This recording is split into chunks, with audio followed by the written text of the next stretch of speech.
尊敬的各位来宾、女士们、先生们、朋友们 Distinguished guests, ladies and gentlemen, friends, good afternoon. I'm the host Yang Chenxi. Welcome to the thematic event on digital technology of the second China International Supply Chain Expo. Today we gathered together to discuss the grand plans for digital economic development and explore governance strategies for AI. This event themed igniting the AI engine to empower the development of all trades features several segments, including opening remark, the release ceremony of the joint initiative, thematic speeches, and the panel discussions. First, please give a round for warm applause to welcome Chen Jian, Vice Chairman of China Council for the Promotion of International Trade, to deliver a welcome speech.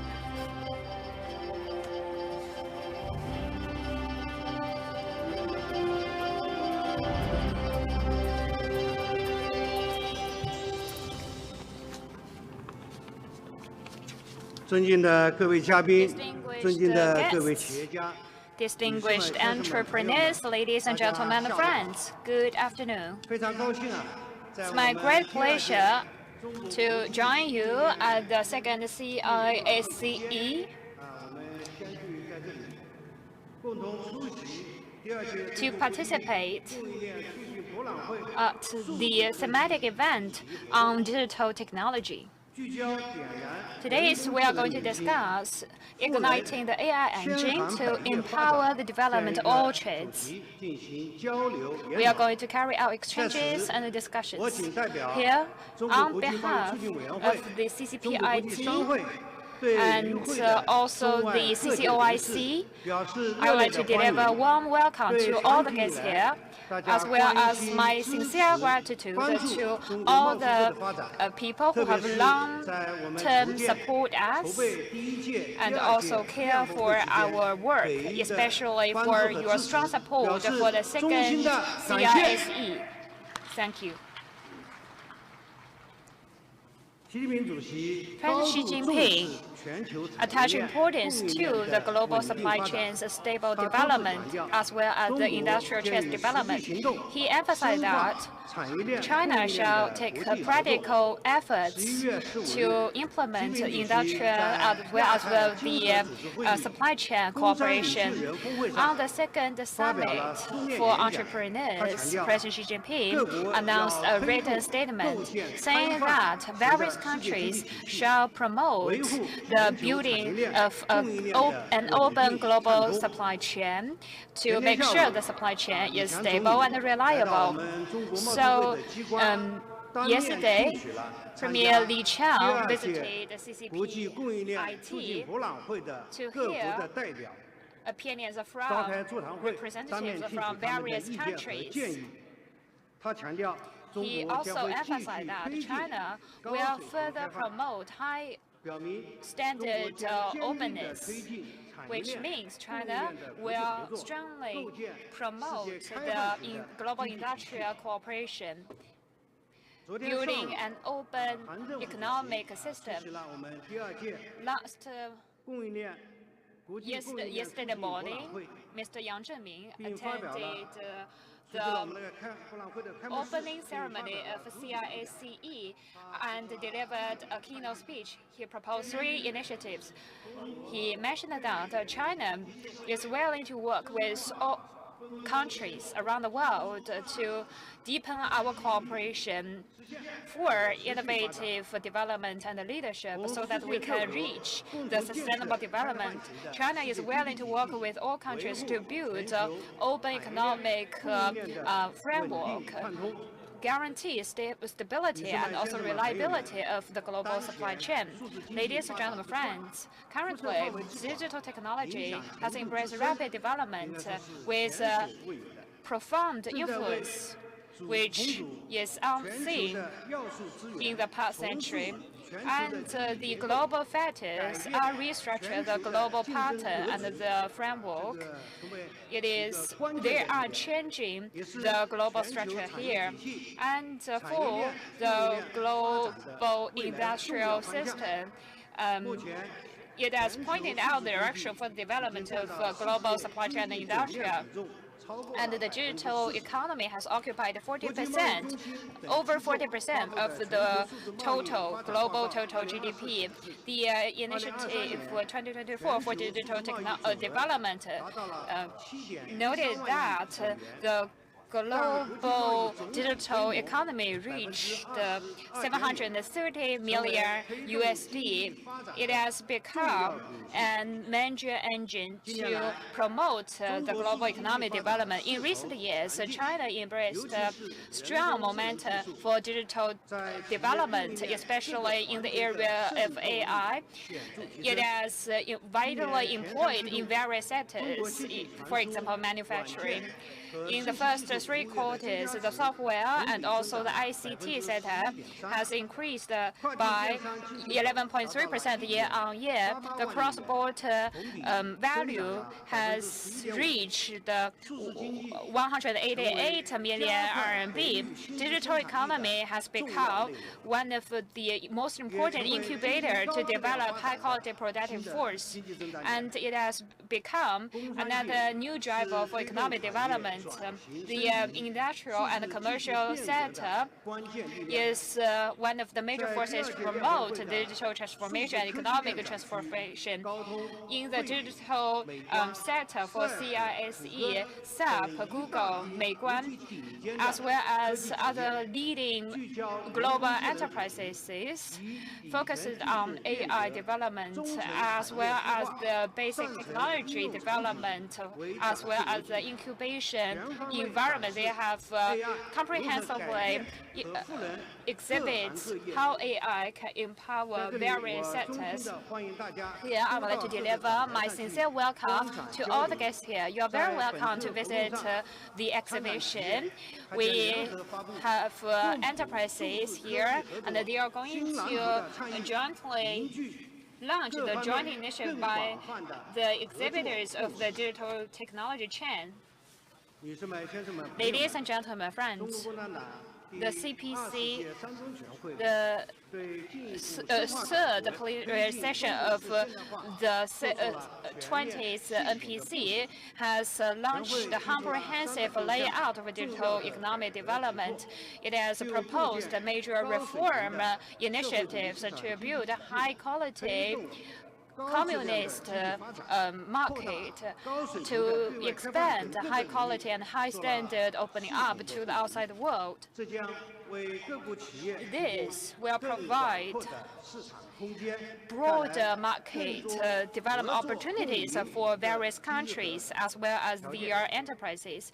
It's going to build a benign business environment for them. As one of the largest commercial promotion entity, CCPIT has developed for 72 years. In the next step, CCPIT will further implement the instructions given by President Xi Jinping on the 70th anniversary of CCPIT's establishment, which is to promote cooperation, helping enterprises to work with each other globally, building more high-quality platform for exchanges and communication, building bridges for enterprises for their collaboration, providing high standard support them. Here, I hope all of you can utilize CISCE as a great platform for the cooperation in global supply chain and global industry. Let us explore opportunities for joint growth, contributing our wisdom and efforts in the development of global supply chain. Last but not least, wish a complete success to the second CISCE, and I also hope you can build your friend circles for future development. Wish you all the best, good health, smooth career. Thank you.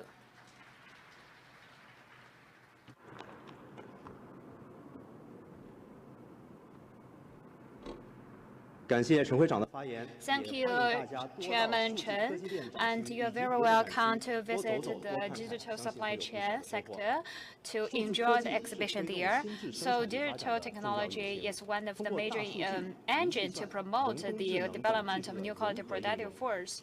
By the integration of digital technology as well as new technologies, so we can promote the economic development, promoting the efficiency and the quality of the products, so making the market respond to the needs more rapidly, as well as the digital economic platforms rising has promoted new business patterns, injecting new momentum for the global development.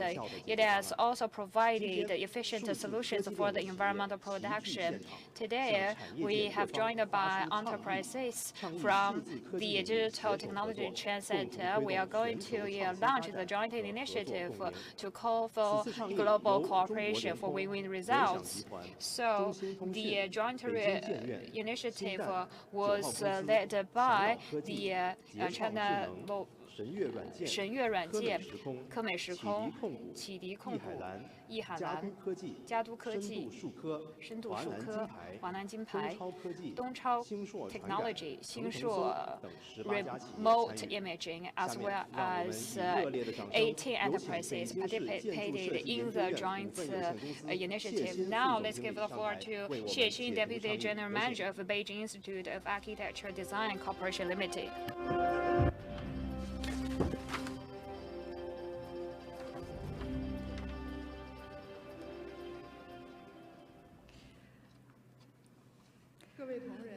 Dear peers and partners, good afternoon. It is my great honor to join you at such an important event to talk about and interpret at the second CISCE about the joint initiative of the enterprises at the supply chain. We are at a world with profound changes. Countries worldwide are facing a multitude of shared challenges and opportunities. And every one of us is in it. We're not participants. We are also the promoter of such a world. Against such backdrop to technology, with us glamour as playing a critical role in fostering economic growth and advancing societal development. To begin with, we have to recognize the indispensable role of digital technology in fostering sustainable development, addressing global crises, deepening cooperation in international supply chains, and enhancing productivity.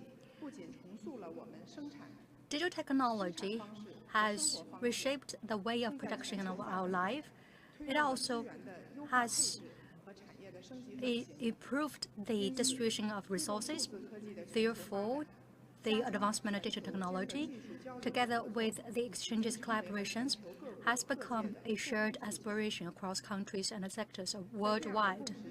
Against such common ground, we put forward 6 initiatives. The first one, to enhance international cooperation.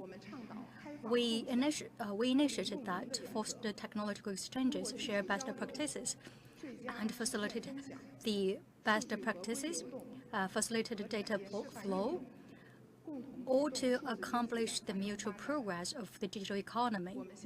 We believe that as long as we work together, we can leverage the role of digital technology and therefore to pursue win-win development, common development. Second, promote the application of digital technology across all sectors.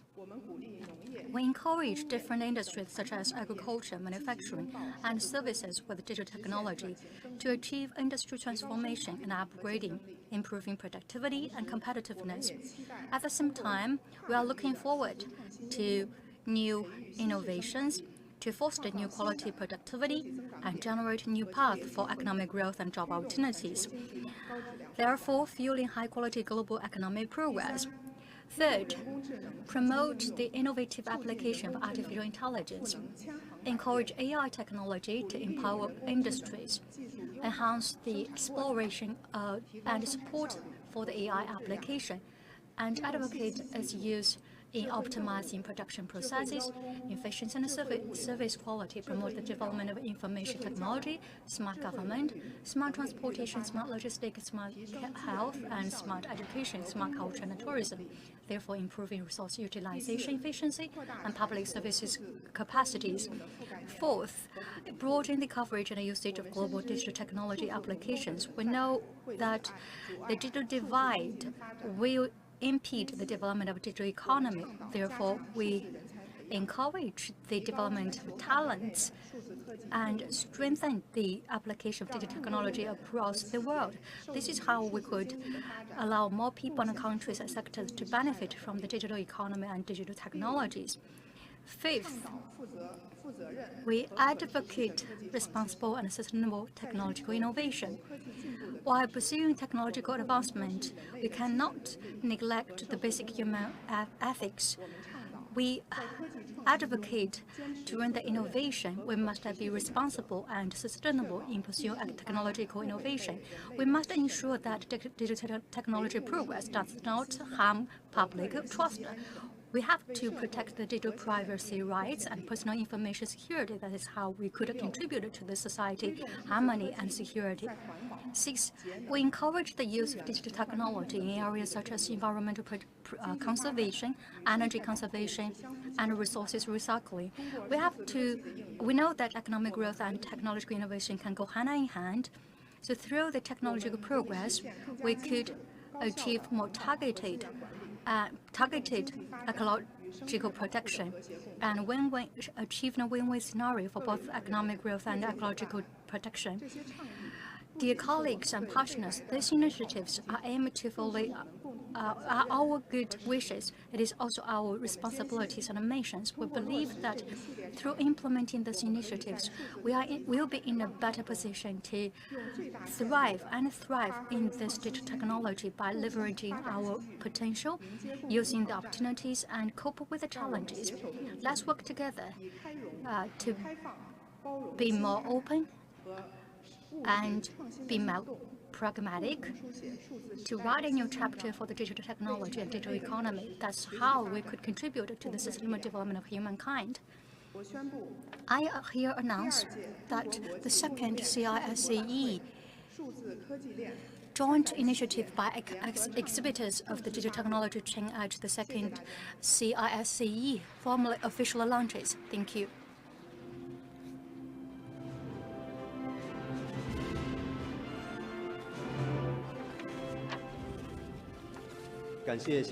Thank you, Madam Xie. Now let's come to the second session, keynote speech session. Now let's give the floor to Mr.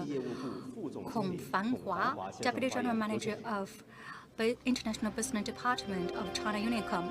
The floor is yours, Mr. Kong.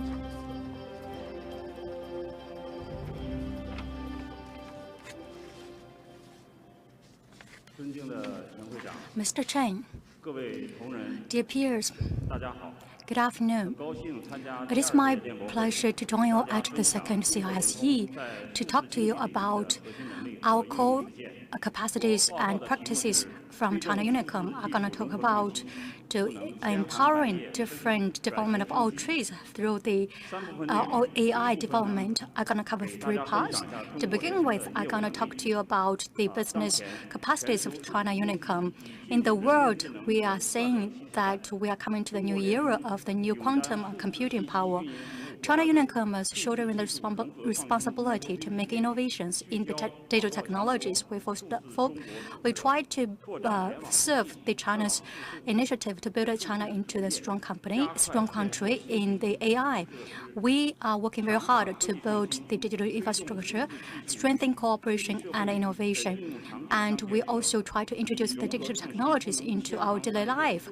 Our aim is to empower the development of our trees with the digital technologies from the traditional transport and we are working very fast to build ourselves into a major technology company in this regard. So going forward, China Unicom is ready to work with other industries to write this new chapter. To begin with, to build the new digital infrastructure. That is how we could solidify the foundation for the AI technology. In 5G, China Unicom has made innovations in sharing the data and information. China Unicom has teamed up with other service builder to build the faster 5G network. We have 1.36 billion stations by investing 14 billion yuan. That helped us to reduce the carbon emissions by 1.5 million tons. Our efforts have made us become a pioneer in this regard. At the fiber optical network, we have built 200 cities with 1,000 megawatt optical fiber, and 450 million households has benefited from this. In terms of the computing power infrastructure, China Unicom has contributed to China Western area. In IDC, this service has covered 230 cities. We also set up a distribution station.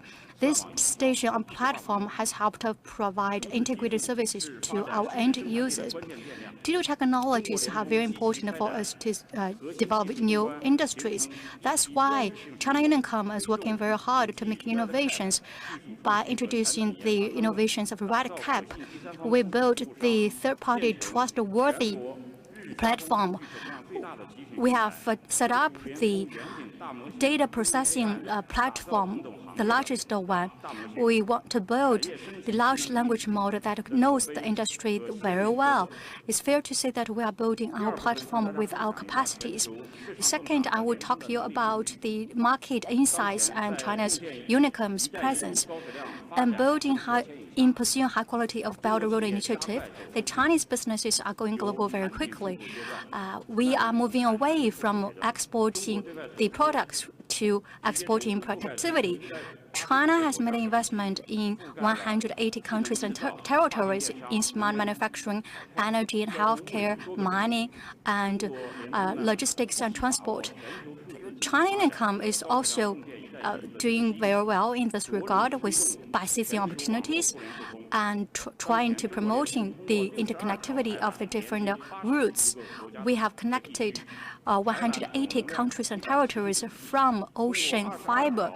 Through 2020 land network, we have connected 140 countries and territories. We have around 370 posts in around 120 countries. At the same time, China Unicom is promoting the green transformation of the data center by employing different centers. For example, China Unicom has set up 2 centers in Hong Kong.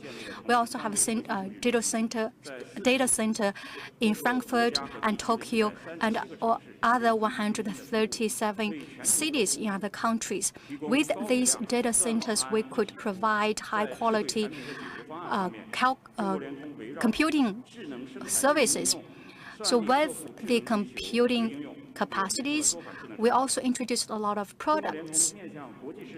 In the face of the international market, China Unicom is focusing on some projects that could serve the welfare of the people and serve the development of all trades.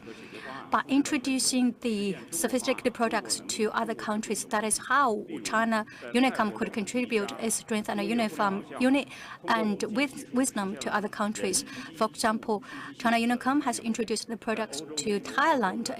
Products have also been introduced to the other logistic areas in Australia and other countries, and these products have helped them to collect select or classify different products. And in Singapore, our products have been introduced in the logistics. In Indonesia and Nigeria, our products have also been introduced. China Unicom has also designed do communication solution plan. This plan could help us solve the problem that with difficult to access. I want to share about China Unicom's practice in this regard. As we know that AI technology is bringing more opportunities for different countries, we are calling it A, B, D, C, D, and R strength. We think these technologies will help us generate content, facilitate office working, facilitate R&D and the design. China Unicom in computing intelligence is also advancing very quickly, and it has also set up its advantages. In strategic deployment, China Unicom has worked out its overarching development strategy by using different data set. In application, China Unicom has introduced the sophisticated distribution platform by providing the coordination model of services. We want to build the AI large language model with this 1+1+M large language model. That is how we could also promote the high quality productivity. I want to give you some idea about AI Mass. AI Mass is developed by China Unicom. It aims to serve the development of all trees. It includes the basic large language model and large language model targeted for different industries. With these different models, we have set up 1+1+M large language model. This system provides generic capacity and also capacity for different sectors. This model has come to the second version. It can be customized with the ability to know different sectors. It has been introduced into different sectors. For example, it has been applied. In the telephone security, the message security, and online security. AI-Net, we also built a network to provide intelligent and secure and green computing services. Showing how China Unicom can meet the global demands. I'm going to share you some laboratory-based data from the Hong Kong Exchange to the Shenzhen Exchange. We only need 1.4 milliseconds to Frankfurt, 140 milliseconds. This kind of limited latency can make sure seamless operation. In IDC, China Unicom is developing smart computing power as an infrastructure. For example, we are going to provide support to the financial services, the cloud services. We also build the gray computing center. From the systematic capacity, we use the smart operation platform to realize real-time AI-based diagnosis to save energy. And for the refrigeration technology, we use the refrigerant as well as energy-saving solutions to reduce the energy consumption. We also, the power grid can be used from 4 to 1, and we also save energy from the building's perspective. Their peers, their colleagues, so digital technology is developing rapidly. It is a definite trend for Chinese enterprises to go global. Looking to the future, China Unicom is very willing to work with all sectors to embrace the opportunities in a brighter future. Thank you.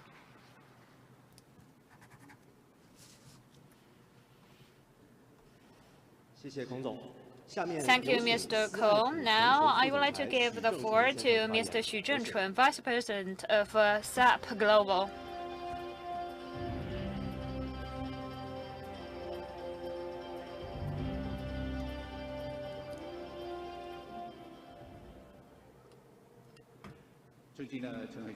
Distinguished Chairman Chen, distinguished leaders from the government departments as well as leaders from enterprises. It's very honor for me to deliver a speech on behalf of SAP Global. First of all, I will use 1 minute to introduce SAP. So SAP is 52 years old now. We are we are the largest software supplier as well as the technology enterprise with the highest volume in the European market. Our SAP clients for every year, they can contribute 87% of the global trade. And SAP business work that is dedicated to the global supply chain. So SAP business network for every year, our trading value can reach 62,000 USD, 1/3 of the GDP.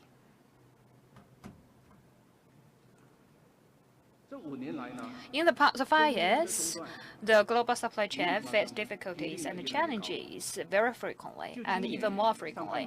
In the first half year of 2024, we have faced labor conflicts as well as strikes, especially in the United States. The kind of frequency has increased by 42%. The extreme climate events has increased by 1-fold. We are also impacted by geopolitical conflicts as well as cybersecurity issues. McKinsey, in the early stages, they published a report saying that the global enterprises averagely every 3.7 years, they are going to face one shutdown of the global supply chain, which means once every less than 4 years, which is pretty influential on all the enterprises. But we don't have to be so negative with marketing issues and AI solutions. We can rapidly respond to emergency issues. We have a lot of successful cases for reference. They are very inspiring experience. So can you recall on the photo which year it happened? It happened in 2021, the Suez Canal.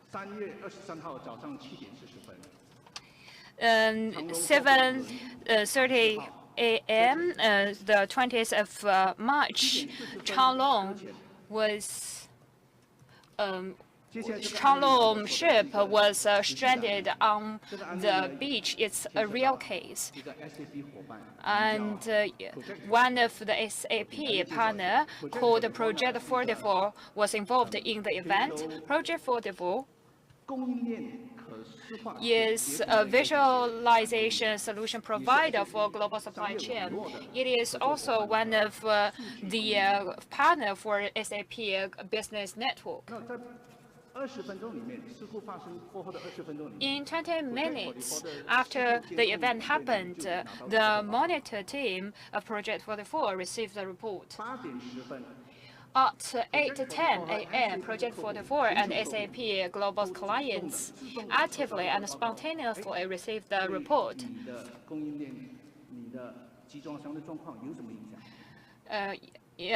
Showing what is the event's impact on your global supply chain. At 8:10 a.m., Project 44 and SAP Global partners can make decisions as soon as possible about how we are going to respond to the event and also the influence. Only 30 minutes. So next, SAP clients and Project 44's clients have to decide whether they would like to change a supplier, change their delivery schedule, transportation schedule or not. Through SAP Business Partner Simulation Tool, we can do an AI-driven supply chain plan. Within the shortest period, we can consider various factors, various scenarios, so that we can make a rapid decision. And this is a real case, showing that digitalization and AI solutions solutions can help us with dealing at critical issues for emergency issues. And this is very critical. SAP wish that we can use AI solutions to help enterprises with increasing their supply chain resilience as well as service quality and standard. But this is a gradual step. Our vision is that we can take advantage of technologies, AI technologies, digitalization, as well as technological process, data enhancement. We can gradually realize automation of a global supply chain. We can realize AI-driven and AI autonomous decision-making. But now we cannot realize it by 100%, but this is our mission. And now most of the enterprises rely on the system to do simulation and prediction. They also introduce the smart assistants to provide insights and recommendation for their business decision-making, increase their capacity for decision-making. In order to do that, enterprises need the digital foundation, digital infrastructure to strengthen their visualization capacity and also control capacity for data. And in the recent years, SAP can realize the vision for the supply chain because around the world, SAP systems have been widely used in the global supply chain. I would like to use a semiconductor as an example. So you can see the photo. We have two images. On the left, that's Christian Klein, SAP's CEO, and he is also one of the youngest CEO in the Global Fortune 500 enterprises. On the right, that's Jason Huang Renxun from NVIDIA. And Jensen, several months ago at a SAP Global Business Conference, he said that NVIDIA's products and systems are the most complicated ones around the world, sent to its global supply chain. One GPU contains 600,000 components from over 40 suppliers. If we can do it good, after the manufacturing, they are going to deliver to over 100 countries and regions around the world. End-to-end supply chain, NVIDIA and also its suppliers shall operate them on the SAP platform. He said that the world is on your shoulder.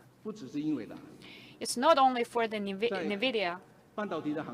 In the semiconductor industry, Chinese and global leading enterprises use SAP platform to operate their supply chain, whether that's for the device, chip design, the packaging, and also test. They are all clients of SAP. For SAP,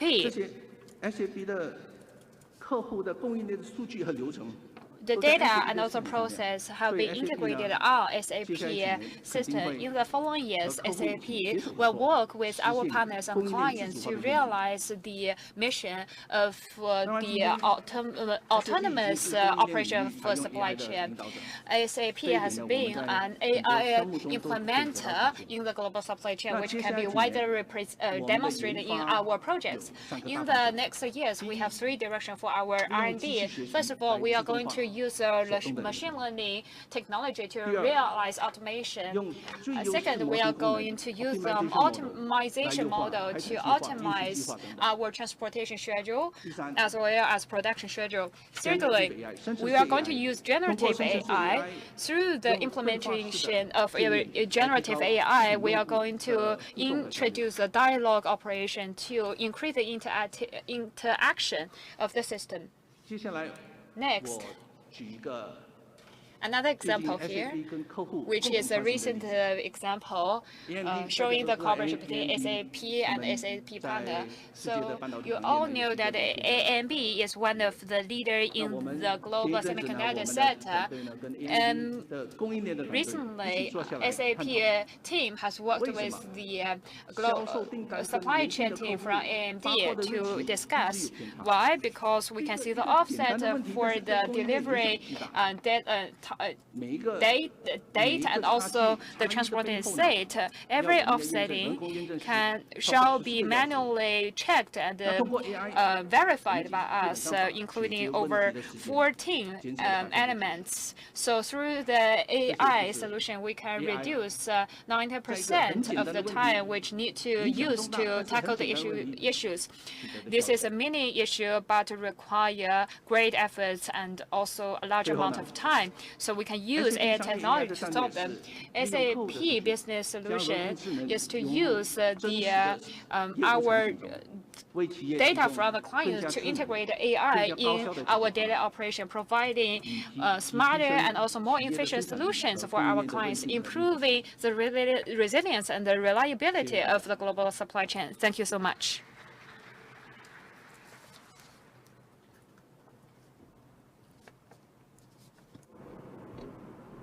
Thank you, Mr. Xu. Now I want to give the floor to the Director of New Media Editing Department, China Global Television Network, Ms. Zhang Shilei.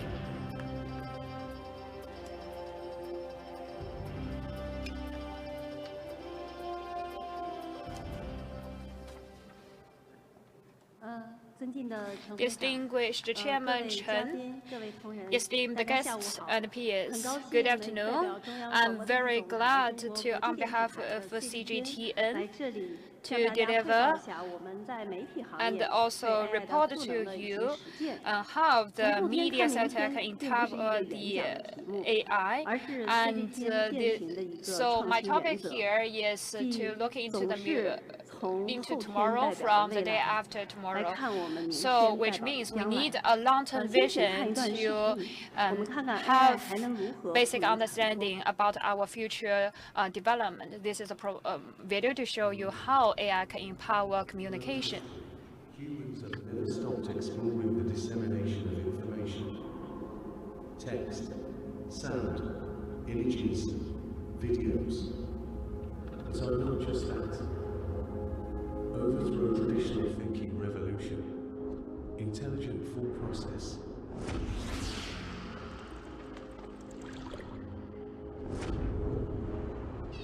Ushering in a new era of information dissemination. I am IAP. 是的，一句话的创意就能生成一段视频，这不再是我们以前的想象，而是当下媒体行业的现实。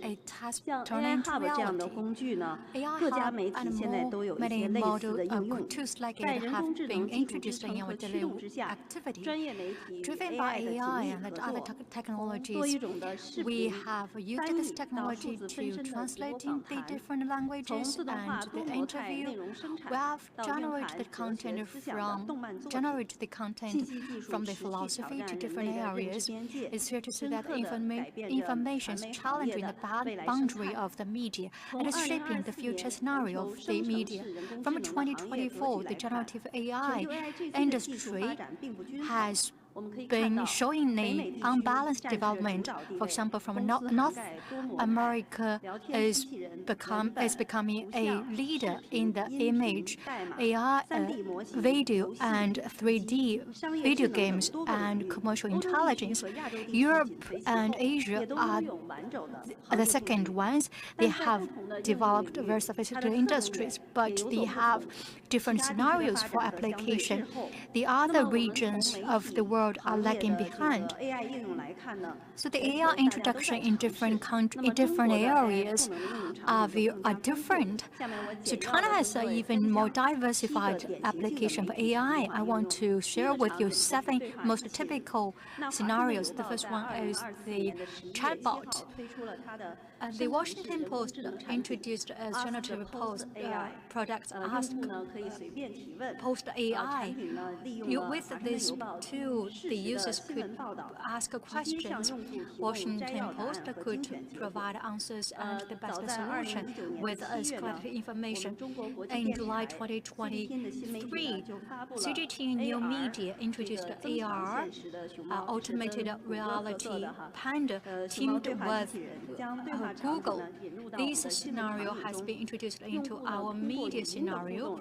Through the voice interaction, we could generate the real-time and personalized information answer. The second scenario is image and content generation. This is the most diversified scenario. Second, we have created the AI, the China in the eye of AI art. So we have generated a lot of artworks that are aligned with the Chinese traditional cultures and landscape. We've also generated a lot of posts. The third scenario is video generation.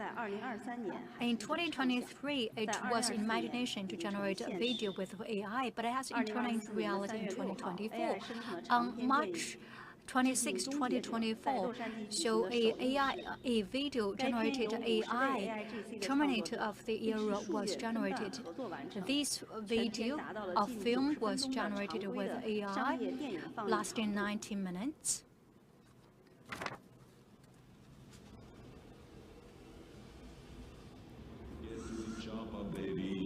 And they say AI can't do hands. 在2周之后呢？ 2 weeks later, on March 26, in World Forum of Annual Conference, CGTN introduced as all process product Naja Legend. In the sea to protect the people. In a fierce battle, Naja defeated our baby, ultimately ending his life.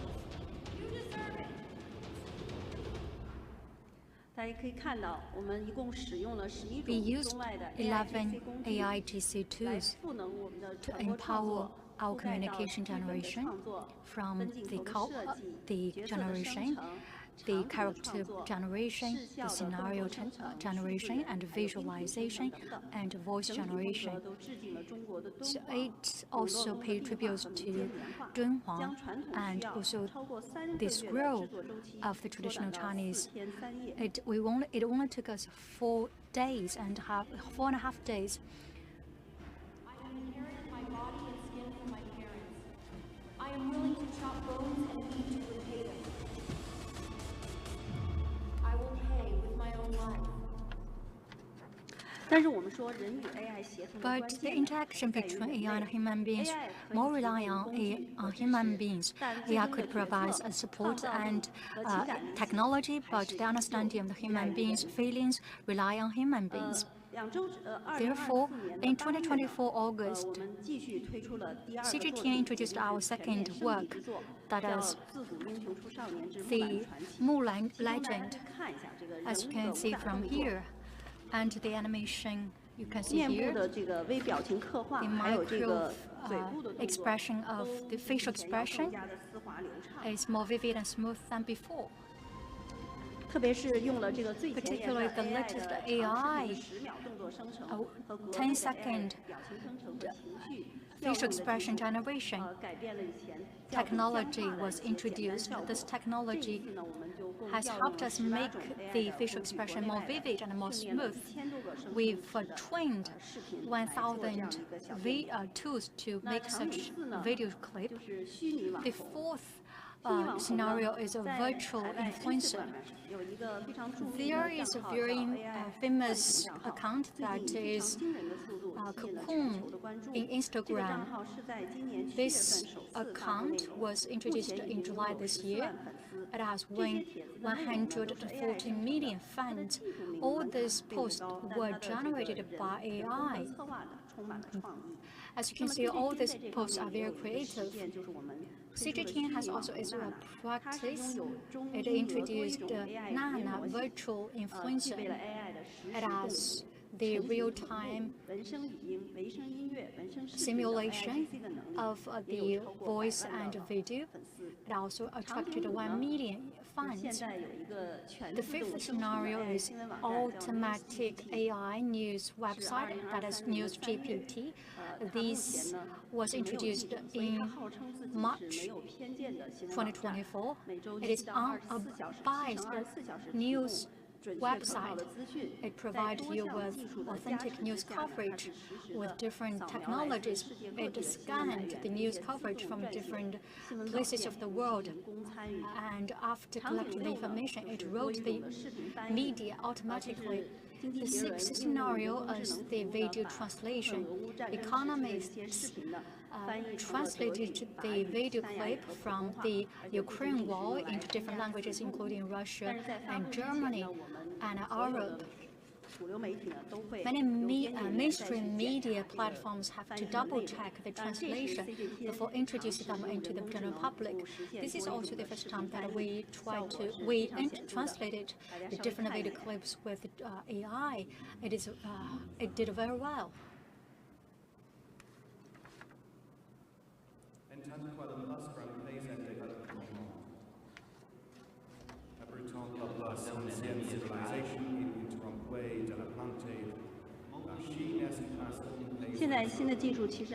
New technologies even could match the type of the mouth. The seventh scenario is digital brain.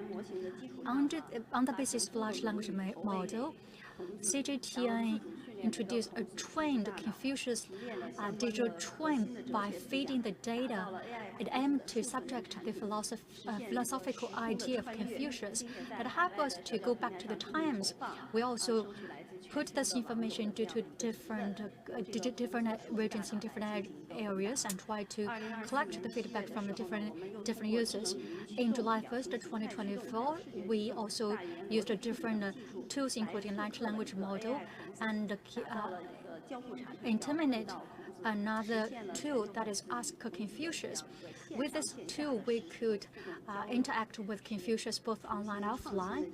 It is fair to say that we have making new innovations to interact with our philosophers.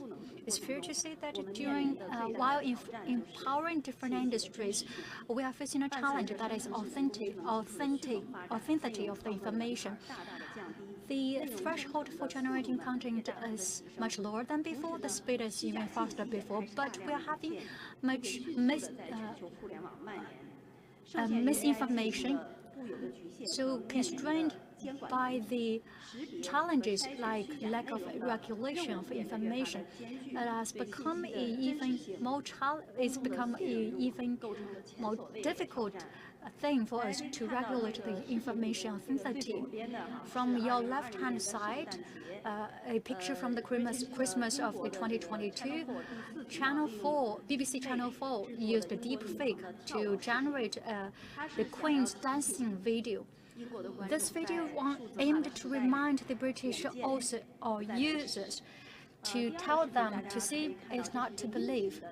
The second is missed or unauthentic voice during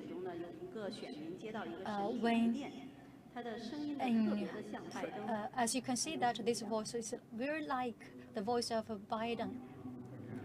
Now that sounds like a plea from Joe Biden. It sounds like the voice of Biden, but actually it's not the voice of Biden. But this voice went viral on different social media platforms. A lot of videos and images were created. It's fair to say that these images on the top were misused. So against such a backdrop, the information verification becomes very important. Therefore, we have to use different tools to tell or to verify whether the information is authentic, whether there is misinformation. These tools could help us to judge different kind of media content, whether it's image, video, or voice, misgenerated.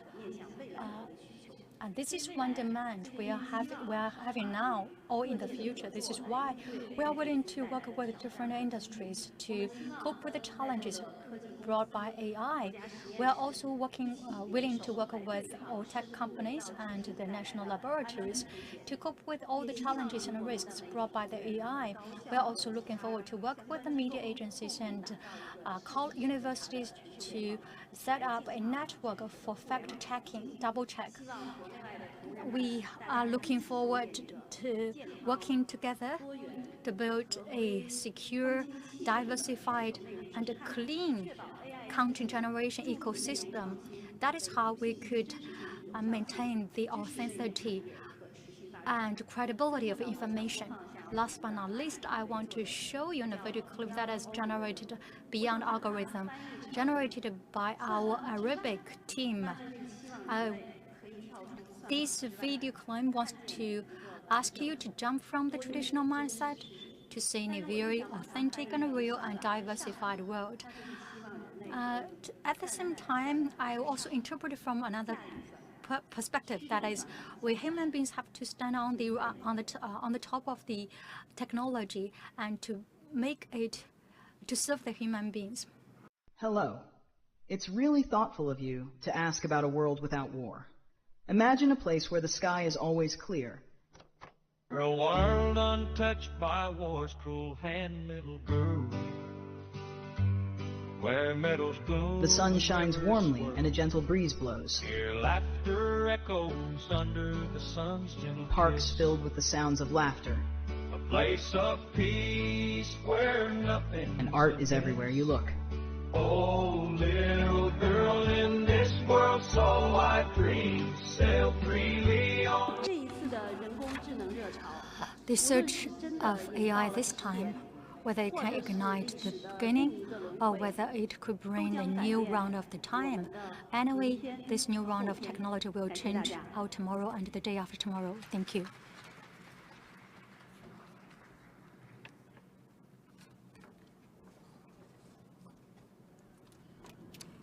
Thank you, Madam Zhang. Now I want to give the floor to Mr.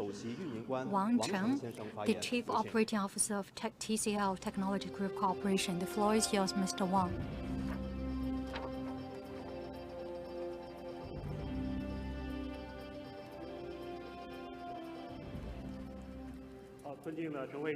Mr. Chen, distinguished guests, it is my great honor to join you at such an event to talk to you about TCL's application in AI and also our exploration. Well, I'm really looking forward to your comments. For those who do not know TCL, I want to say that TCL has been with us for 43 years. So in the early stage, we started from the appliance such as the television in our home. So this is a traditional business. We have done pretty well, especially for our television business around the world. We have already built our brand. The market occupation has ranked #2 around the world. And this year, we are going to sell around 28 million televisions around the world. In 2009, we have already entered into the upper stream side, for example, semiconductor and OLED screen, and we have invested over 26 billion RMB in this sector. We have built 10 LCD or OLED factories in China. In the market ranking, we have been among the leaders. Some of our business has ranked #1 or #2, and in 2022, we merged several companies to enter into new energy, photovoltaic, and also the semiconductor sector. In the semiconductor materials, especially the large-scale silicon chip, we have being one of the leaders in the domestic market. So my introduction have given you another impression about what the TCL have done apart from our traditional business in selling and television. Now TCL has engaged in the semiconductor industry, semiconductor materials, and we are technology-driven manufacturer. So our previous practice has shown that we insist on the development of technology so that we can be one of the cornerstone for the China's industries. As several guests has talked about AI's influence on various sectors, I would also like to touch upon AI's development's influence on enterprises just like TCL, which is a technological-driven manufacturer. So this is just an example in the sector. Taking TCL as an example, we have analysis AI in 2023. We have the generative AI for the manufacturers, which focus on quality control, delivering the satisfaction for our clients, and also improve our production operation efficiency and our cost efficiency. So new technology development, you might be very familiar. We can see the trend in the photo. For example, the machine vision, smart decisions, smart application, super automation, and also humanoid AI, humanoid intelligence, embodied intelligence. All enterprises mentioned that we need to implement AI. We need to do the digital transformation. But how to do it? According to TCL's experience in our digitalization process, which can be traced back to the 1990s. So at that moment, we engaged in the standardization process, standardization data, collection data, storage. After the analysis, we can build some basic model to improve the efficiency of decision making. So after the 2015, we started to consider, is this the all solution for digitalization and visualization? At that moment, we would like to be a smart manufacturer. So apart from our previous SAP system, what can we do? And later we have new technology, 5G technology, IoT technology. After 2014, 2015, a lot of enterprises apply this kind of new technologies to make sure we can visualize our process, visualize our equipment, and the data in the R&D and the verification period can be noted down. They are real-time, more comprehensive data, which can empower us so that we can better predict our business. And in that sector, PCL conducted data governance, big data application. We do analysis on the big data. We use model to further perfect them and optimize them. So in PCL, we can reanalyze our process, our management leadership to make sure are these same data were used for different nodes. For the next step, we are going to enter into the intelligence application stage. So this digitalization is a must-do thing for the transformation. In 2016, we have embraced AlphaGo and other new AI technologies. They are all breakthroughs in AI. We have the new data, but how to turn the new data into a promoter for our business efficient operation efficiency. So this is a new opportunity for us. So when we enter into the smartization stage, these are not only opportunities but also challenges. So at this stage, we need to use AI. So this is the same for TCL. We implement the AI to realize data analysis, automation, and smart decision making to promote the business efficiency and our production efficiency, innovate our business patterns and models. For TCL's practice, based on the previous mentioned three steps. First, we need the digital infrastructure, digital foundation. So we need to take 3 steps for the manufacturer, especially like DCL as semiconductor manufacturer. We need to have a smooth process to promote the first step. We need to have the full process scan to detect what are the areas we need to optimize. Second, and we need to detect the challenges, opportunities, and our goals. Every year, we need to meet our clients' requirements and demands, improve our operation efficiency. We need to integrate the issues and opportunities. Through this kind of full process scanning, we can detect not only the challenges but also the opportunities. Second, we need to choose AI application scenarios. After we get the scenarios and based on our digitalizations, we can understand whether that's enough data for us to use. What is its value? Is this value enough? Or shall we prioritize something and optimize something? After that, so we can integrate our resources and also with based on our real demands, we can solve the issues in the process.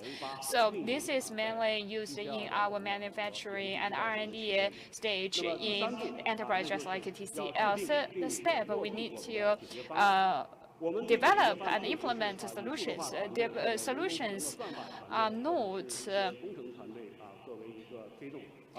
driven by the engineering team or AI algorithm team, so they are the business leaders' responsibility. This kind of business leading teams will take the leadership and implement solutions. The team include AI algorithm team and also engineering team. Jointly, we develop solutions and implement the solutions. During this stage, we can rapidly develop a closer loop to detect and monitor whether we realize our task.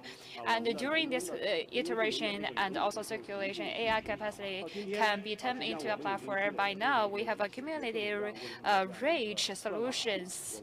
It's for algorithms. We have a data set here, data base here. With this kind of data, algorithm can better operate. So it might be a little bit difficult for you to understand. So this is why I want to raise several cases. First, AI plus manufacturing. We use AI plus RPA. We can realize super automation to improve the efficiency and quality. First of all, we need to build most efficient factory with less labor cost, so that we can provide high quality service and also products. Through years of studies, we can see auto repair stage in the production of the panel. This is most relevant to the quality and efficiency. We devoted a large amount of human staff, around 10% into the process. How to use AI to help auto repair stage to detect defects and also produce models to fix defects. Without the AI solutions, our solutions include a large manufacturing operation room. Every people will control one equipment or one device to do the repair.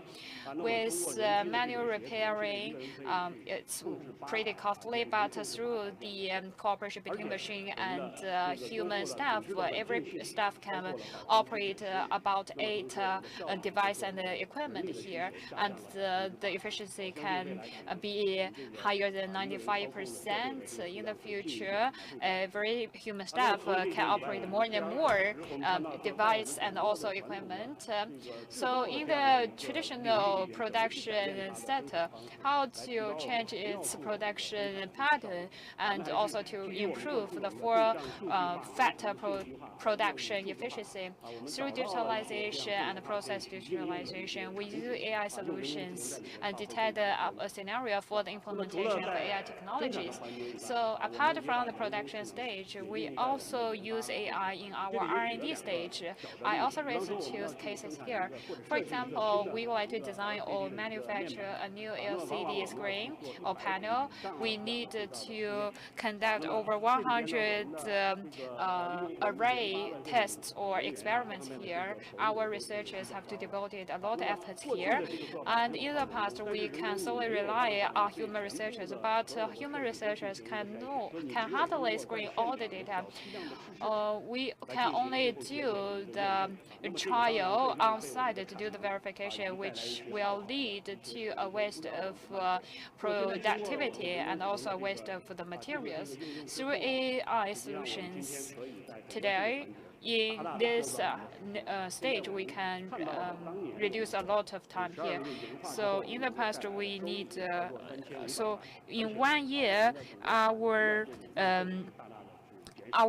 revenue can reach 350 billion RMB. AI can also used in the verification and the collaboration to improve the quality of our products. And same scenario here, and AI plus simulation can be implied here too, in different stages in the R&D. For example, for the panel components, the electronics, we can use simulation to improve the efficiency.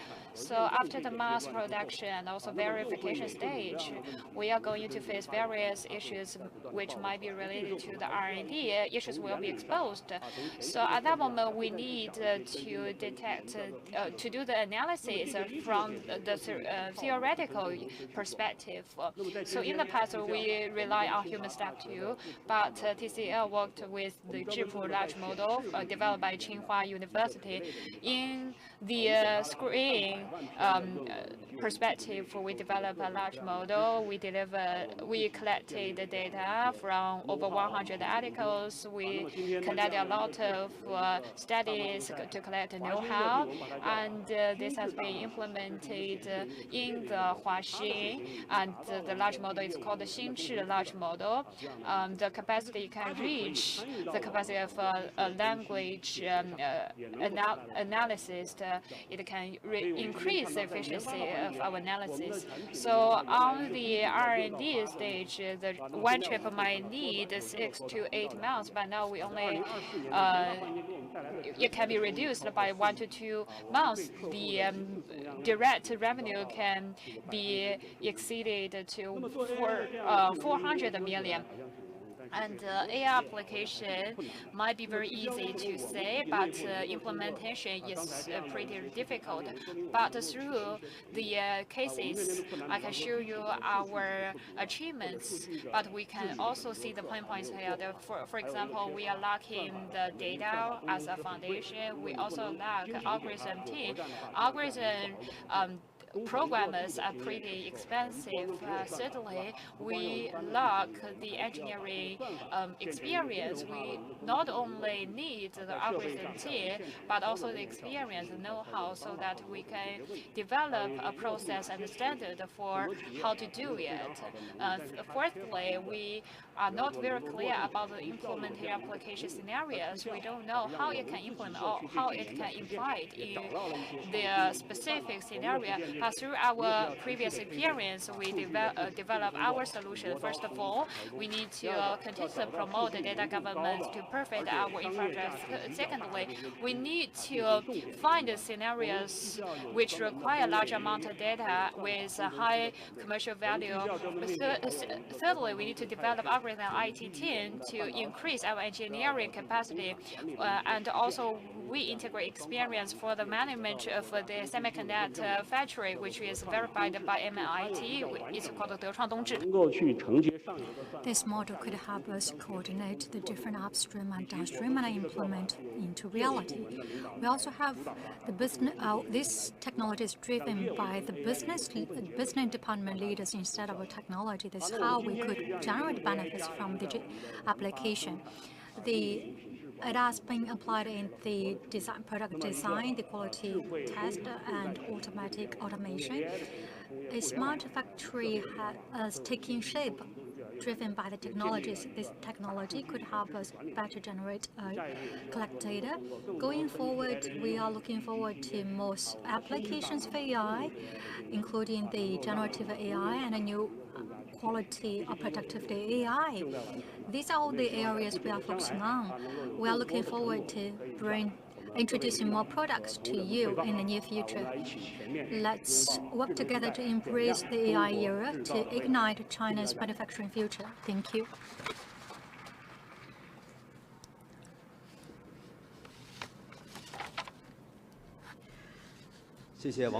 Thank you, Mr. Wang. Now let's come to the first panel discussion. The theme is Accelerate for Digital Transformation, the Role and Strategies of AI. We are very honored to be joined by Mr. Zhou Xinhong, Vice President of HP China, Huang Jiezhong, Chief Marketing Officer, Google Great China, Liu Xiangwen, Vice President, Alibaba Cloud Intelligence Group, Xu He, Chief Transformation Officer, Lenovo Global Supply Chain CEO of Lexins, Han Neng, General Manager of Education Large Models, iFlyTech. Welcome all these panelists.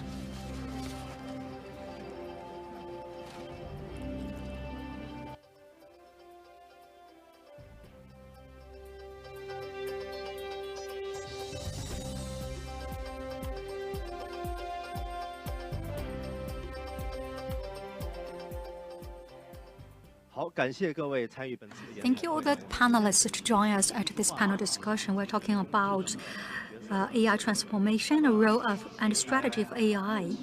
Speaking of AI, what are the mature technologies in AI so that they can become an important enabler of different sectors? Could you talk to us about some introduction cases which could upgrade the productivity? So I want to give the floor to Mr. Zhou.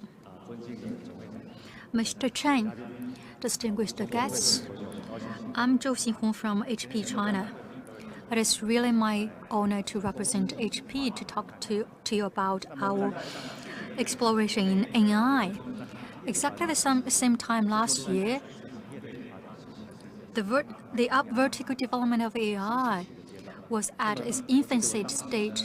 I still remember at that time, I felt very honored to talk with Fu Sheng, the leading AI technology, to have a discussion. We also teamed with Shanghai Research Institute of AI to make studies on the application of AI around in 100 industries. We introduced AIGC, empowering the different industries, the pathway. We envisioned some small model would become a new demand for new sectors. Why? Because these sectors come to realize AI has become a new productivity tool for them. That said, it is still at its infancy stage. That is why we want to leverage our capacity to enable businesses to become more productive. In May this year, we introduced the first customized HPZD AI integrated machine and the integrated service model. It is an innovative service model. We teamed up with our partners to provide the solutions to our customers. Based on our system, we built a lightweight and marginal deployment, a real-time response, and local private solution. This solution could help us meet different demands of different sectors. Since its presence in China in 1983, we are committed to providing better services to Chinese customers and enabling the digital technologies. For example, since the China-Europe Fast Express freight cargo, we introduced the technology to help with it. At the same time, we introduced the introduction of AI in the supply chain. We also worked with the Chongqing local government to introduce the different plans to serve the Chengyu Economic Zone and the Land, Marine, Sea Transport Link. This year, we deepened cooperation with Chongqing local government. We signed a MOU with the Department of Information and Technology of Chongqing government. We set up an AI integrated facility in Chongqing. So how to train this trillion dollar large language model? Training a small language model is like a big yacht. Many big tech companies have introduced their large language models, but for small companies it's different because the more focus on whether the AI could bring quantitative benefits. For example, what are the ROI of introducing AI? So that's the basis how they could invest in the small language model. The application of small language model in the small sector could generate a lot of benefits by responding very quickly. Just give you some example. For example, in the factories, in the manufacturing spare parts and the whole body of the vehicles, from R&D to production, from the sales to the services, AI customized small model could play as role. That could help us to transform, to become or provide better services from the very beginning to the end. That could also help us to better utilize the AI in the vertical area. Small language model is based on the algorithm. It could help us to ensure the data security and also provide a pathway to enable the smooth flow of data. That is the strategy, local strategy of HP. I want to quote a sentence or remark from Jacob. He said that technology, we have to better leverage the technology to serve the humankind. So I want to talk to you about our practices in teaming with some factories. The first one I want to share with you is CISCE car manufacturer. As you know that in the delivery of the whole car, the aging and other parts must be tested with audio visualization in order to avoid any abnormal noise during the driving. So we have to test the noise in a very sound environment.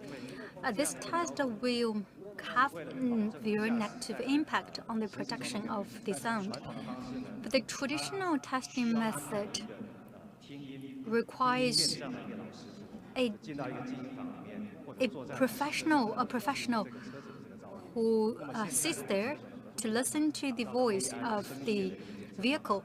But now we are teaming with other partners to set up or to develop a system to detect the voice. This system could help use the intelligent sound detector. It collects the sound and makes the test. It only takes like several minutes to get the result. It's fair to say this system has helped us improve efficiency. The engineer of the car manufacturers talked to us that they never imagined that we could have such an efficient system. This system not only improved the efficiency and accuracy, it also make it more cost-effective. We also used a local customized system to ensure the data is secured, including HP data security. From the unpacking to the other process, it only took us 24 hours. We want our every customer to enjoy from our results. Many of our customers are curious about this technology introduction in our HP smart manufacturing facility. Actually, such a sound visual technology or system has also been introduced in HP's smart factory. Compared to human beings, this system could help us improve the efficiency by 50 times. In visualization, AI is doing better. In HP's factory or facility, the integrated machine with equipped camera and sensors could simulate the eye of human beings and understand the image with AI and analyze the data. That is how it could help us track the data, manage the process, and interact with human beings. This whole process interaction for AI is just like a professional are working with you to make sure that the product quality can be ensured. That is our insight and also our key takeaways from introducing AI into our daily activity. Thank you. It's fair to say that AI has been efficiently and widely efficient in manufacturing. Mr. Huang, the floor is yours. You are from Google. So what is your insights? Thank you for moderator. I also want to thank Mr. Chen and other distinguished guests. Thank you for giving me this opportunity to have this opportunity. I'm Mr. Huang from Google. In the past few years, we have used our AI technologies to help Chinese customers. The first one is to help the Chinese manufacturers to go global. And the second is that we are working with some Chinese customers to foster the new model and new sectors. Third, we are using AI to help with public welfare program. And I want to give you some success story and cases how to empower the Chinese businesses with AI. The first one, in the supply chain, we think that we have advantages. We want to use Google's advertisements too to help Chinese businesses to grow and thrive. And these Chinese enterprises have become very globally influential businesses. Our customers are top 50 enterprises. In the past year has seen the biggest influence around the world. The first one is smart equipment. The second is automobile. The third area is e-commerce. I think in the next few years, AI could better help these three sectors find more customers. This is why I think these three sectors will embrace more opportunities. And second is in digital professional training. Since 2022, we have trained 560 teachers with 150 universities to train the professionals on digital technology and AI. Our aim is to help the Chinese young youth to improve their capacity. We have 40,000 students learning this technology. And this year, we also provide more and more courses for the Google AI usage, and the feedback is pretty positive. We also use AI to contribute our efforts in the non-public sector. We work with the Guangxi Ethnic Group University to contribute our efforts in preserving the cultural heritage. And we also work with the Xinan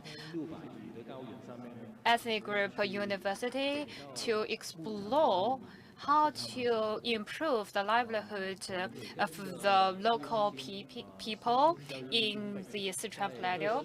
And with Xinxin Education Fund, we also work with the fund to provide remote courses for 26 primary schools in the remote areas. But last but not least, We work with colleges and universities to help people with disabilities in vision or hearing. And in our Google solutions, these are our cases. You are very welcome to check our projects. You are very welcome to communicate with that. In the future, we are looking forward for our cooperation with other enterprises. So actually, Mr. Liu, Ali's AI application have been excellent around the world too. What's your perspective? It's very delighted to join the CISCE event so that I can communicate with our peers in digitalization as well as the AI sectors. For Alibaba Cloud, we are a technology subsidiary under the Alibaba. In the past, we engage more in the computing power to provide our services to our clients. Since 2014, we started to step into the AI sector. We experienced first generation of AI, and now we are experiencing the new generative AI. And in this stage, we serve over 100,000 clients. Through our services, we have accumulated our experience. I want to share them here. First, the host mentioned that it's better for me to share some cases. We have a lot of clients, as CISCE have already shared. They are in different sectors. For example, Mr. Wang's are from the manufacturing industry. For example, we also have Ms. Zhang from the new media sector. You are very familiar with the technology, but you might not be very clear about how to use AI in your sector. And we have developed several values which are different from what you mentioned. First of all, we develop a new item which is not there in the past. So now we have the infrastructure. This is how we achieve this capacity. So this year we work with Lenovo Group. This year they launched their AIGC. So Alibaba Cloud is a supplier for their AI infrastructure. We worked with them to build the capacity for their AIGC model, their equipment. In this case, every user, whether that's for long-term memory or short-term memory, or the user would like to do some private officing or deal with some private issues by using the AI, we can provide benefits not only for PC but only for the mobile phones. Now we don't have the private assistant. Now we can use the AI here. For example, wearable device can also be very helpful in this end. Secondly, we help to build a new experience. For the last generation of AI, it has engaged in this sector too. Even during the period without AI, from the AI application to from the digitalization to AI implementation, enterprises accumulated their experience. But in the past, with AI, the treatment cannot be as perfect as we imagined. For example, we can use a Tong-E large model. We can help our clients to optimize their capacity. Experience can be one of the prominent things. So they build their new generation of BI. So we have a lot of senior managers here. You are very critical for the enterprise. Secondly, you think the tool is not very good to use. You can pull out the thing, but it might not be what you would like to have. So the machine shall solve the issue here, which is how to raise the question in natural language and generate the answers correspondingly. which means we need to use the parallel data here.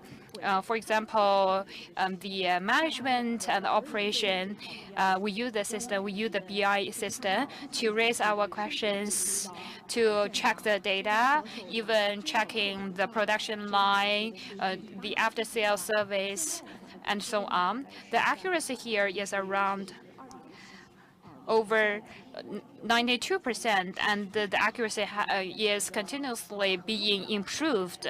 So currently the performance is usable and very helpful. And thirdly, traditionally, we reach a new high for efficiency because AI is still assistance to human being. How AI can help us, as Mr. Wang mentioned that. Sometimes we need dozens of human staff. The task might be very critical, but sometimes the task might waste a lot of time, leading to unwilling to engage in the effort by our human staff. So a lot of clients have engaged in the sector, which is a dialogue. Taking our global clients as an example, for example, Helium, a lot of nutritions are their products. They have a position which is nutrition consultant. The clients will ask the consultant various questions. For example, what is the performance of the nutrients? What is the performance of the products? So the consultant are different regarding the perspectives. So how to respond to their questions in the shortest way and efficiently. So this is what the AI shall help them by now. The nutrient consultant think that I have an assistant, and the client will think, oh, you are so capable. And the client might think the consultant is more competent compared with the previous one. So this is how AI can enhance the capacity for our human staff. And in this end, AI is very efficient. I also look forward to further discussion with all the guests here. So, Mr. Xu, you are from the supply chain. Could you share how AI can optimize the management of global supply chain and also extend and maintain sustainable development for this ecosystem? And very honored to share my perspective after the three guests. And today we are joined by our panelists. And also some of you are our clients. Some guests have shared their perspective from the industry to the enterprises. And in the past 24 years, I engaged in the digital transformation and also global supply chain in Lenovo. As the guest and the host mentioned that for the global supply chain, how we use AI technology. So I'm going to share some of my opinions. First of all, with the rising and also maturization of AI technology, especially the generative AI technology, and we can see a mature technology here, and data collection and data treatment is pretty mature now. They can improve our efficiency and also dig into more valuable data.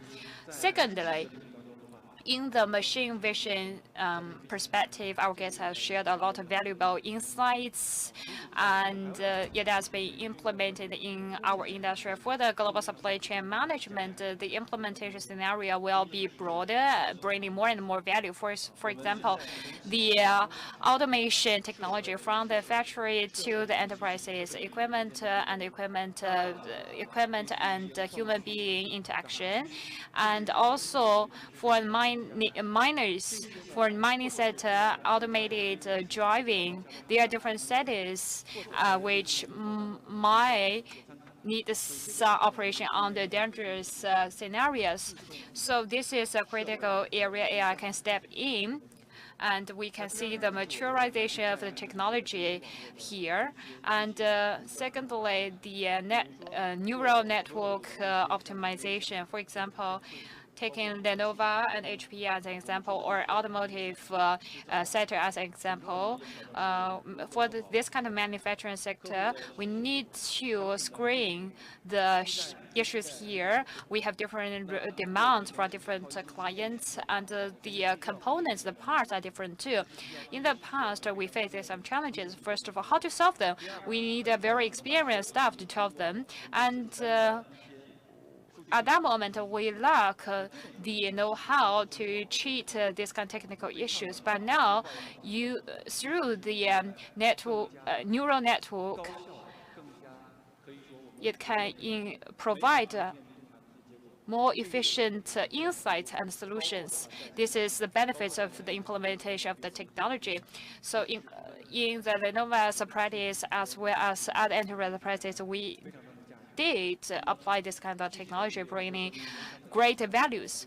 So Lenovo have developed our pavilion in the exhibition, from the smart manufacturing to the smart logistics. You are very welcome to visit our pavilion for communication. So you are very welcome to visit the pavilions. You are going to receive a lot of understanding here. And Ms. Han, Mr. Han, what's your perspective? Actually, iFlyTech is a very classic AI company. In the past 2 years, after the generation of the generative AI, we can see the technology has stepped into the vision of the public from the background. Actually, this is not a new thing, not a new technology. AI Plus is more about is a new buzzword here, for example, AI plus industry. But AI plus technology is critical here, whether that's for generative AI or other technology. After integrating the generative AI in other technology, it is going to play a larger role. So this is the demonstration of its value. And our guests have already shared a lot of experience from the enterprise's perspective. I'm going to share my experience from the industry's perspective. Alibaba's guest has shared that AI can not only empower but also restructure the industries. It can improve the efficiency, and secondly, it can generate new business patterns and business scenarios for education. Why we talked more about AI plus education, and it's also one of the core buzzwords in the society today. Why? Because it's related to the whole chain. Because we need to cultivate the talent here. Enterprises face some challenges, which is what kind of talent we need. The code generation of capacity of AI is pretty good. Do we still need the programs here? And if we can generate videos and radios through AI technologies, do we need the human staff? So this is not only the increasing of efficiency. In education sector, we have two directions. First of all, can we reduce the load on the teachers and lecturers? Can we reduce burdens on the students regarding the homework? And we focus more on, apart from improving our efficiency, what kind of talent we want to cultivate.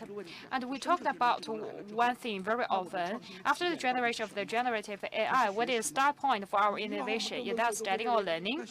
In most cases, we believe study is the start point for everything.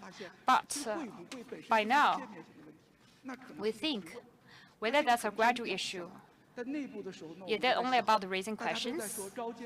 And we think about how to develop logic thinking issues and how to do it, how to solve the issue. Problem solving is a challenge for education sector, which whether that's from the GP store or the application sector, implication in education sector is critical. In the education sector, a lot of staff will spontaneously use AI tools to improve their efficiency. This is how we release our productivity. And we also engage in the education pretty much, which is release the imagination. In the future, we have to think about what kind of professionals we have to develop. This is some of my observations. Thank you. We noticed that some of tech companies here have developed AIGC based large language model. You have shared a lot of share a lot in common, but some of them the models are different. Some are open source, while some of them are closed, are not open source. Open source and non-open source are very trendy topic this year. So I want to ask Mr. Zhou, what is your Mr. Yang, what is your topic? What the difference between the advantages and pros and cons of the open source? I want to give the floor to Madam Liu. Our preposition is open source. Why? It is not only our perception, we are also doing like it. We also developed our own large language model, Tongyi.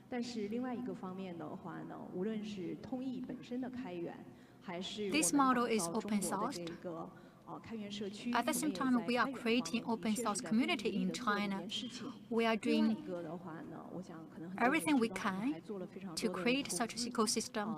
We also made a lot of investments. A lot of our partners are joining us in this effort on the large language model. So to recap, I think, or I believe, that large language model and other AI will be very crucial for the future development. This is why we hope to see more prosperity and low threshold for such ecosystem. To do that, open source is the sure path. Without open source, it is impossible to share with these small enterprises and small individuals. In reality, I want to share some of our observations and practices. We are iterating our open source version. At the end of September this year, we introduced the Queen 2.5 open source large language model. The largest capacity is 2072D. And we have introduced 100 versions of large language model. Centering around Queen, we've introduced 300,000 customers and 400,000 downloads. Because it's open sourced, many would return to this open source community and feedback to the open source community.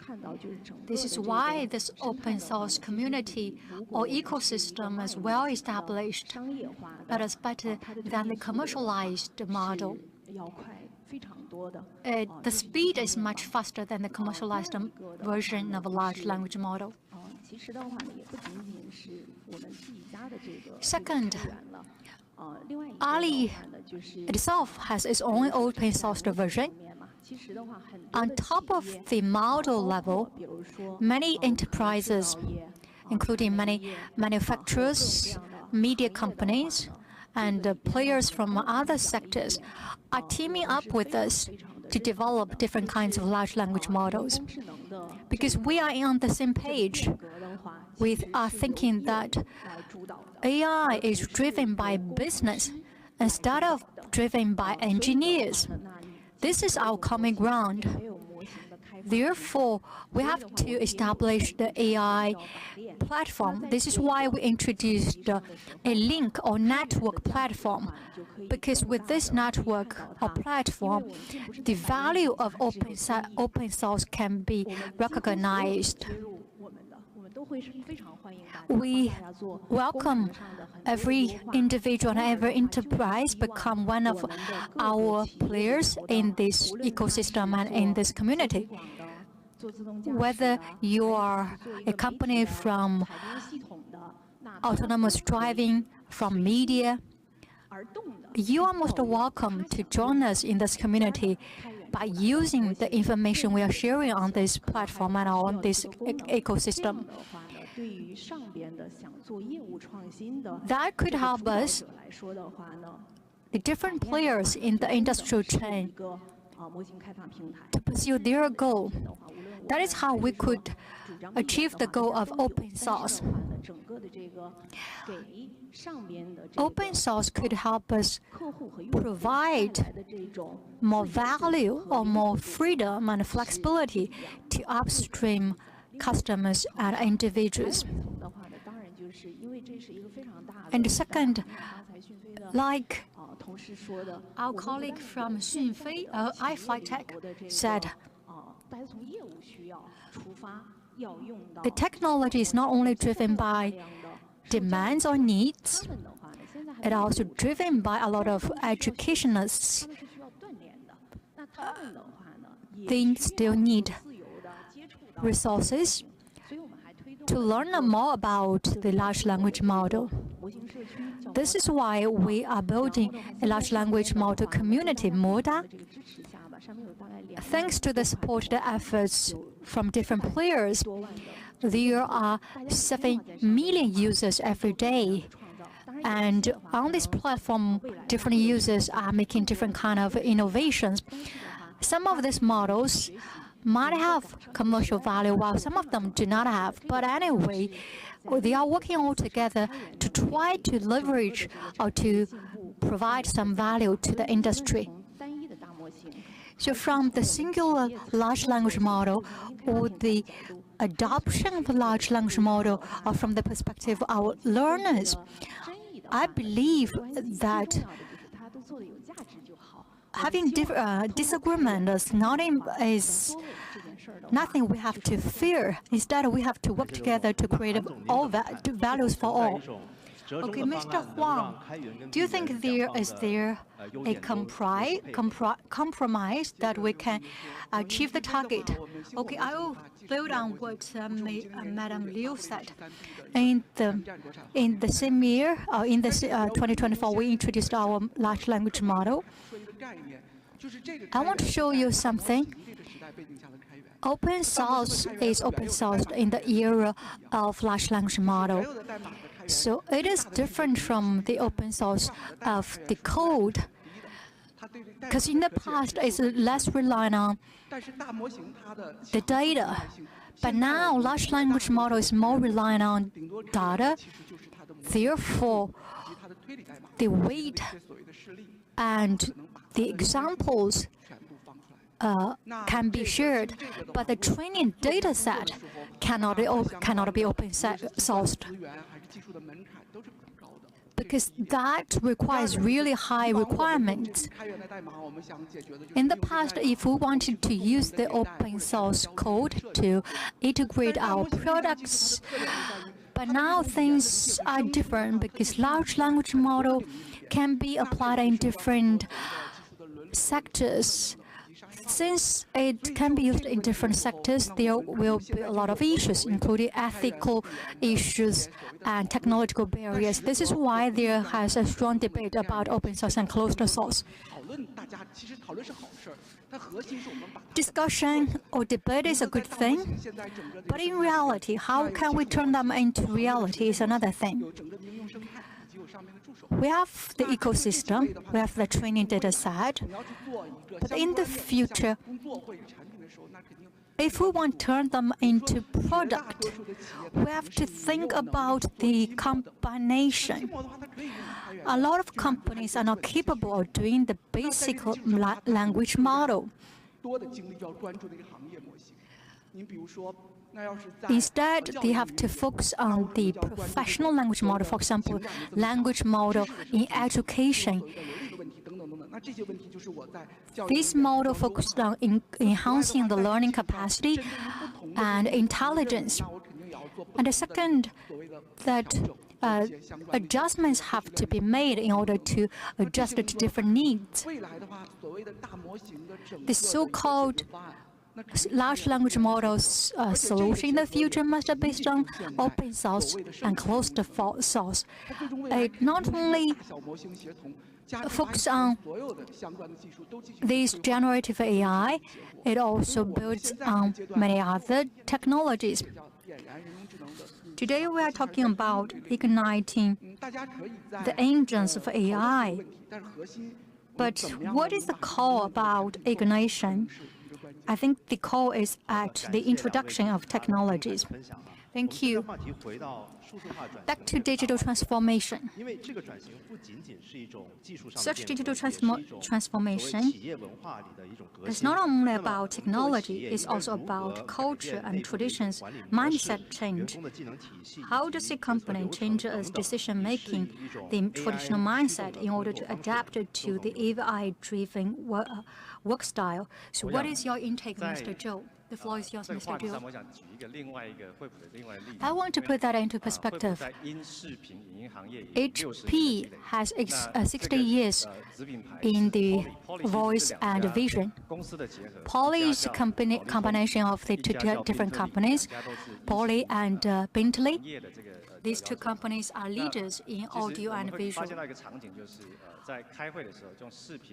In the conference, video conference,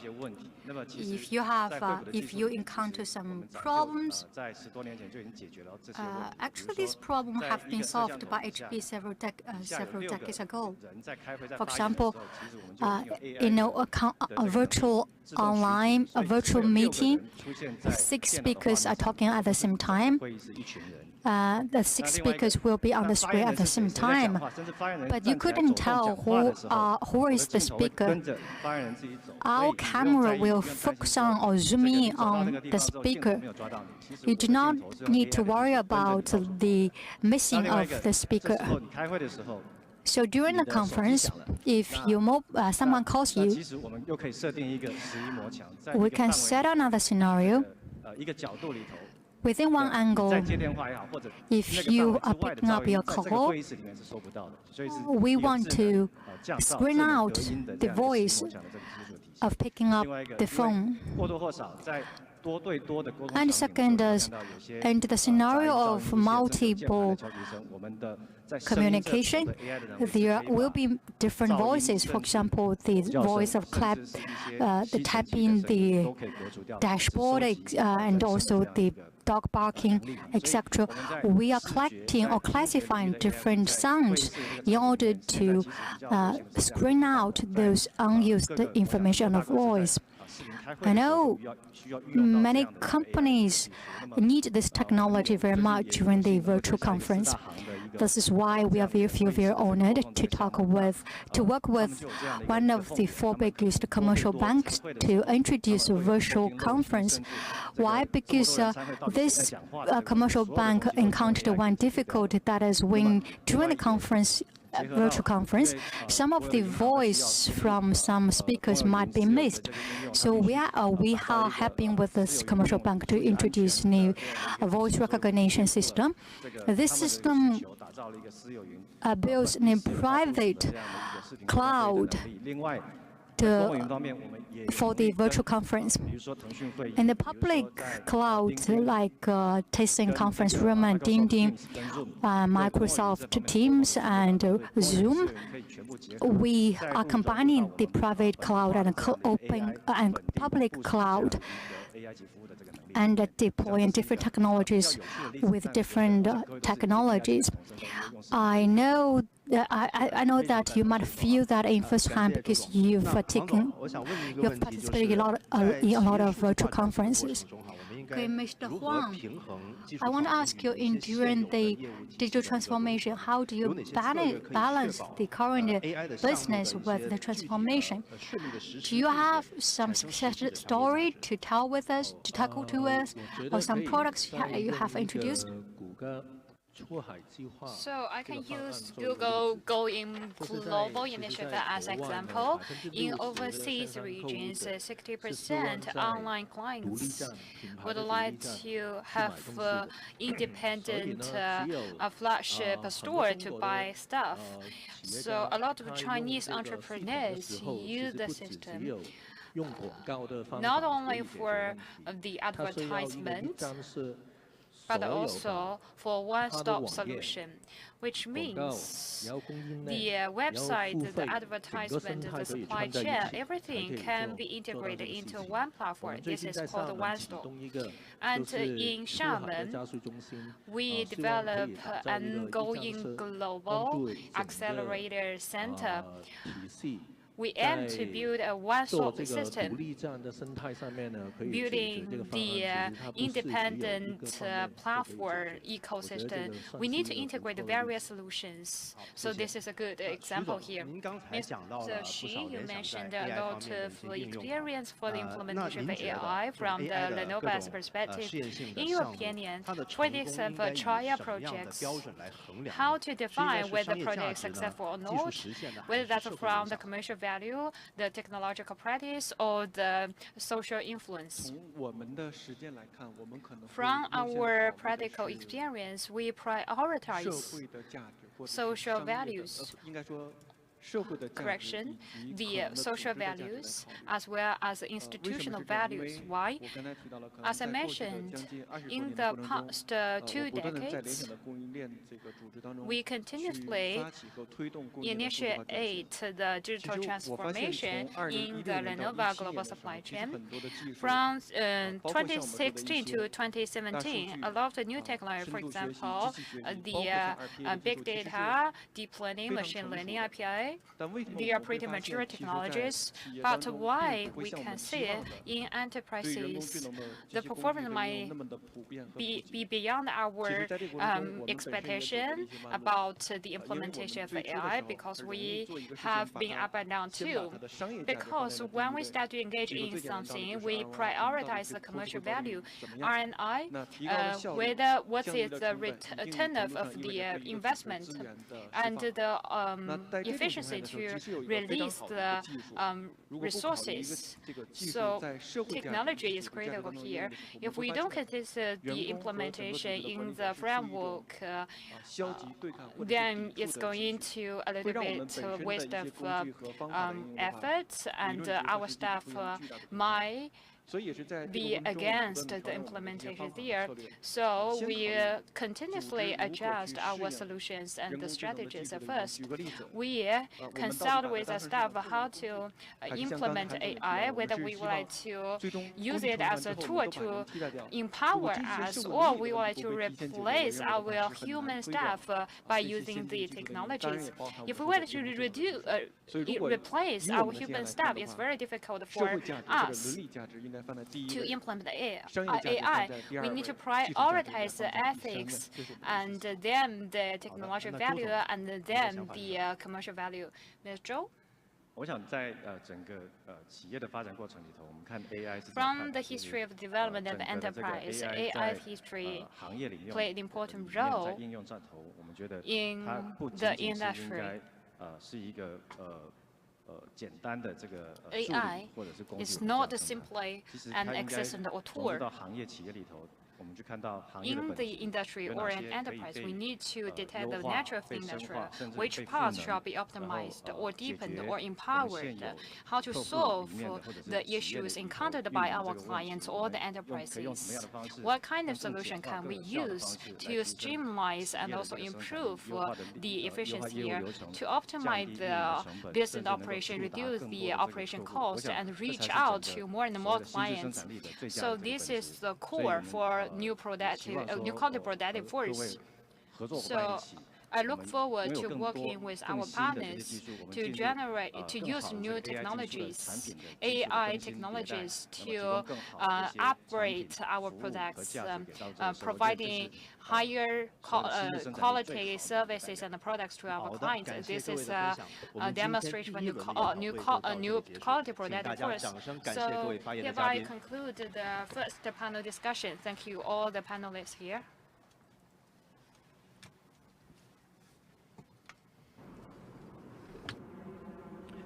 好，我们现在进入第2节 Now 的 let's 专题 move 研 on 讨 to the second panel 主题为 discussion, 创新驱动 which 发 is 展， themed 构建负责任的智能社会。 innovation-driven development, 参与本 building 节 a 研讨的 responsible 嘉宾分别 intelligent 为 society. 联 We 通 are 数 very 据智能 honored 有限公司 to 筹备组 have 成员， panelists for 联 this 通数字 session. 科技有限公司高级副总裁宋宇伦先生， Mr. Song Yulen, 启迪 Senior 控 Vice 股股份 President 有 of 限公 China 司 Unit 执行 Conductor 总裁 Technology, 赵东先生， Mr. Zhao Dong, 金拱门 Executive 中国有 President 限公 of 司 TAS 首席 Holdings. 供应官施云先生， Mr. Shi Yun, Chief 浙江 Supply 强 Chain 脑科技 Officer, 有限公 McDonald's 司合伙 China. 人何西玉锦女士， Ms. He 新蛋 Xi 集团中 Yujin, 国区 partner 副 of 总裁 Zhejiang 陆娜 Brandco. 女士，让我们掌 Ms. 声 Lu 欢迎。 Na, Vice President of New Egg China.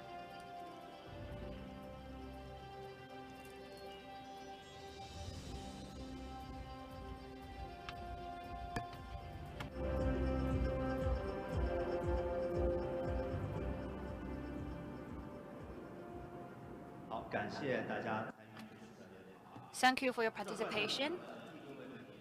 First question is for all the guests. In your sector, what is most disruptive technology and also the trend for communication sector, the most disruptive technology? ICT, second, AI. The core is two technologies. Might be critical to operators and also the users. It's related to how to help the social progress in the future.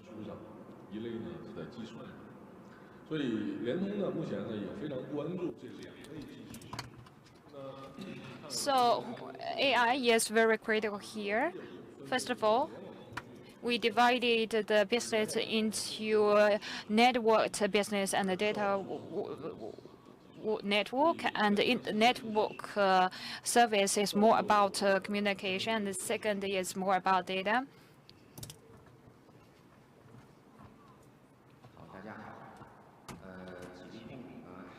So good afternoon. So actually, the Tech Holding was established in 2014, led by the Tsinghua University. So your question is very important. From my perspective, I think it's more critical for me to share my opinions from the observation sector. So we embraced different ways for the development. In the last wave, the internet industry have benefited most here. The question here today is more about AI from the perspective of government or the investors or the activeness in the park. We all focus on AI. The Beijing municipality have 4 large model cluster, and the Tsinghua Site Park is one of them. Haidian Park is the prioritized destination for large models, and the street for the Tsinghua Site Park will be developed into a AI street. The prospect is pretty bright. Mr. Shi, McDonald's supply chain in China. What are the breakthroughs in the digitalization? Thank you for the question. McDonald's China, now in Chinese called the Jinggongmen, Golden Bridge. So in 2017, we entered into the Golden Bridge stage. Recent years, we embraced the greater investment and we embrace a lot of changes, majorly like in the digitalization. We have different features in digitalization. We have our own team. We have over 300 to 500 R&D independent development team. From the system to the infrastructure, we conducted R&D by ourselves. We also have third-party partners here. we work with each other to build the ecosystem for the catering sector. For the supply chain, we did contribute a lot. First of all, we built an ecosystem based on the digitalization capacity, and it's based on the latest FID technology. We also need to make some breakthroughs here. There might not be an issue for other sectors, but it is a challenge for the catering industry. So this is the infrastructure. Apart from the infrastructure, we also build a lot of capacities. Some of them were built by McDonald's itself. Some of them were built together with our partners. We have a very great incubation platform here. Digitalization is related with the incubation. So we have the three-leg seats here referred to McDonald's suppliers, and we need to have a long-term vision so as to build our own ecosystem. In this ecosystem, our suppliers are willing to devote their efforts in digitalization, and they are very willing to have McDonald's as leaders for digitalization. We raise IOS. IoT is Internet of Things. iOS refer to Internet of Supply, which means we have the network for suppliers. We work with suppliers to build iOS. Supply chain related have different nodes, but now we face some shutdowns in the supply chain. Apart from emphasizing digitalization, we also need to work with our suppliers in the upstream side to build a smooth supply chain. And we have entered into the first stage, which is we imply the AI technology. This is what makes McDonald's different here. And Ms. He, brand code is a pretty cool technology. Would you like to share some perspective? Brand code is committed to developing the non-invasive the machine brain interface. So BCI is pretty related to AI. We use the interface from the lab to the factory. So in non-invasive BCI is more about analysis for the signals. The brain signal is pretty weak. It is around 1 millionth of the microwave here with the accurate sensor and also the upgrading of algorithm. We can read the brain signals, implement AI into the real scenarios to provide different solutions. So Branco has the first the artificial lamps which can enable our disabled to use without having the surgery on the brain. And we have also an athlete using this in non-invasive BCI to ignite the fire for the Olympic. So NASA has already employed it too, and we also put this technology into mass production. In 2023, we have reached a milestone which is producing 100,000 brain technologies, and so that the public can experience BCI. We can use BCI to solve insomnia issues, SDA issues, and the implementation of the BCI is pretty wide thanks to the implementation of AI technology. So, Ms. Lu, in the e-commerce, what are the latest breakthroughs? So I'm from the New Egg group. Our headquarters is in Los Angeles. So we have developed for 23 years, which is a long history. In 2023 to 2024, we focus on AI. And cross-border e-commerce in the past is more about a traditional trade. We help Chinese enterprises to export their products to the North America.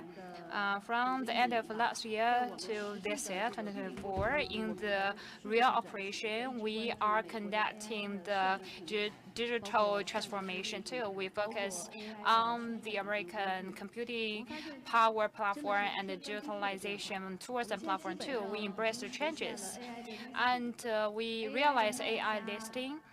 AI series images can be generated automatically. In the past, the sellers are very confused about how to turn their products into images very fast, how to turn them into videos so that we can promote the products to the overseas clients, and also we can use the images of overseas models and the language. The costs are pretty high. But AI could help us achieve now. If one seller was once engaged in North America, now they want to expand their business in Southeast Asia, what can they do? The AI could help with it. Another technology is facial recognition. If our customer is Asian face, if we want to show a very regional face to adapt it to our local customs. In the past, we must rely on foreign model, but now we can rely on AI to achieve that.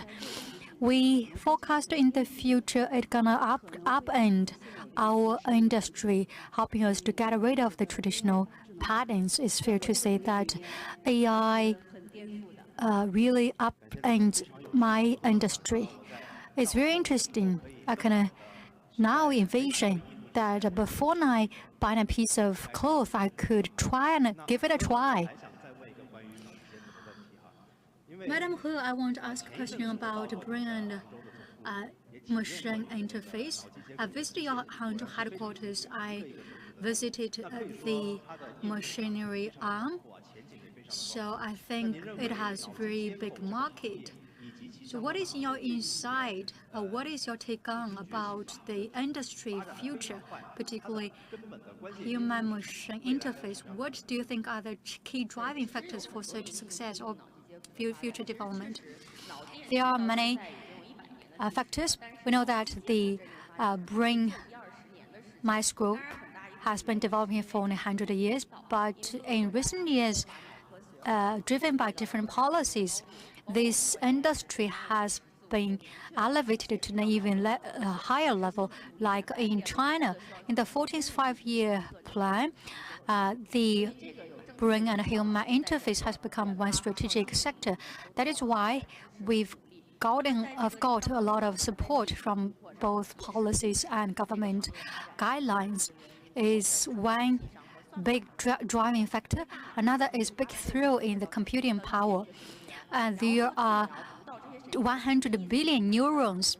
The past was difficult to interpret the different neurons, but with AI technology, with this technology, we could better interpret the brain and analyze the information received by a human brain.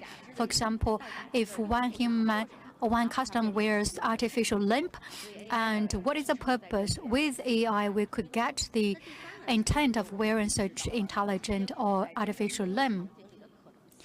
Third is from the need perspective, all the brain-related disease actually can be changed or be solved or cured, including autism and other diseases.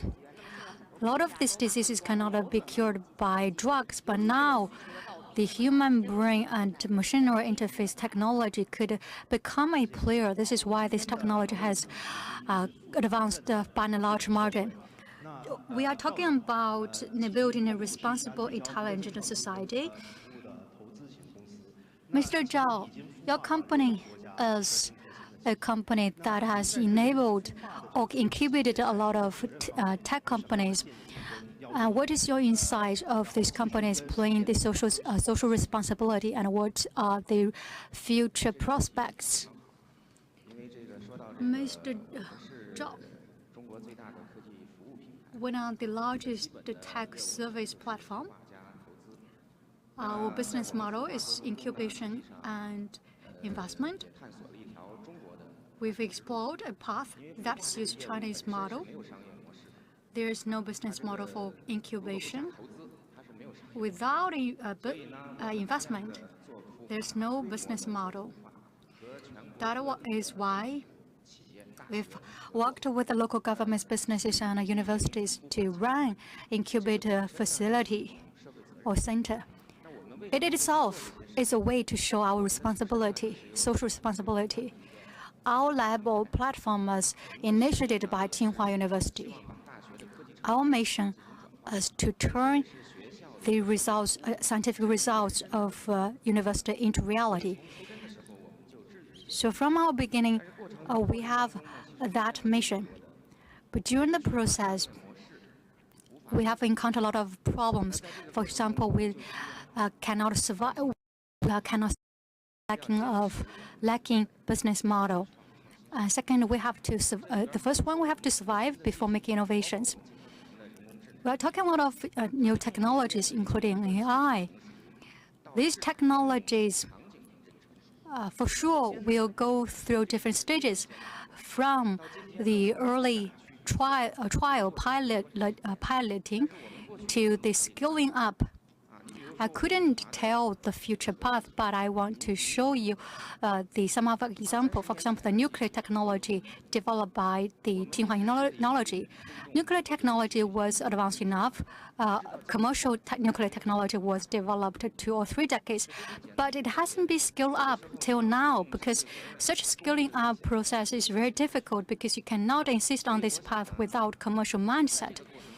So my observation is that government support is very crucial in this process. The platform companies must play its role. The chain players are also very crucial because they have to shoulder their responsibility. Social responsibility is our first top priority. If you want to survive, you have to use every way you have to develop your own business model. We have around 300 incubators around the country. Every incubator is led by our representative, and the operating costs are granted by the local governments. Why do we choose such model? Because we think we want to make investment on such a business model. With this model, we could identify more opportunities for investment and for development. We're talking about AI today. There are many AI-related companies in our Tsinghua lab or Tsinghua Park. That is my observation. So we have to think big in this regard. China Unicom is the operator. 5G is the most relevant for you. I think what will be the breakthroughs, or which areas can see the biggest breakthroughs in 5G? How could you ensure the sustainability and the inclusiveness of the 5G? IoT and 5G are natural places for us to start. 5G requires us to connect with everything with a low latency.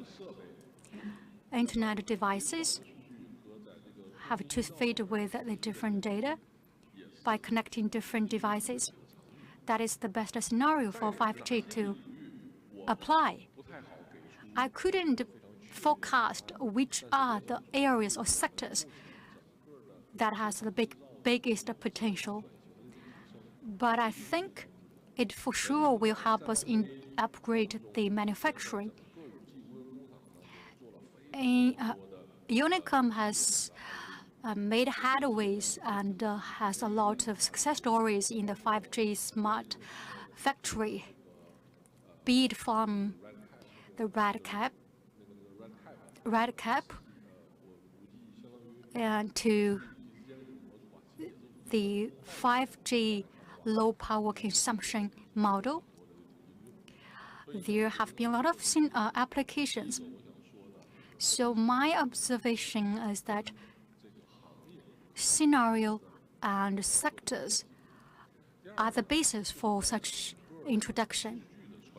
Second, in the bandwidth and the data flow, we need to make even more breakthroughs, whether it's 27 version or 28 version. We are also thinking about microwave, micrometer wave. So in this process, we believe that in the autonomous driving, there will be even wider application. You can imagine, suppose one day we are working with all the sensors, just like the brain code talked about. It means that what you are thinking can be read by those sensors. And sometimes the 5G or even 6G technology have to be plugged in. Therefore, whether for operators, teleoperators, and for tech companies, I think 5G is about data transmission, and computing. This is the focus, and businesses and different sectors are also focusing on this area. The only difference is to how to reduce the cost during the introduction and application. That is how we can better implement the technology. So there will be much better or much prospects for us to think about.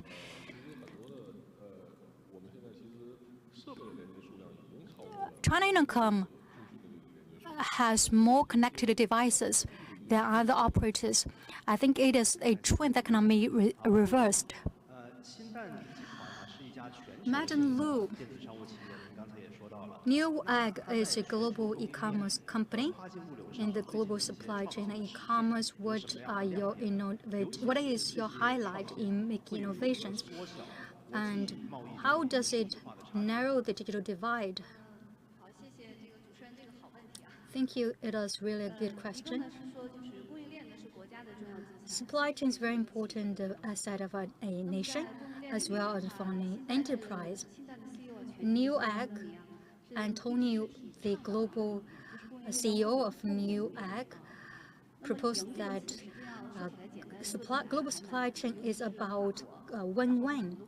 Win-win, to achieve win-win is different because different countries have different regulations, different cultures. How to build a win-win chain is very challenging.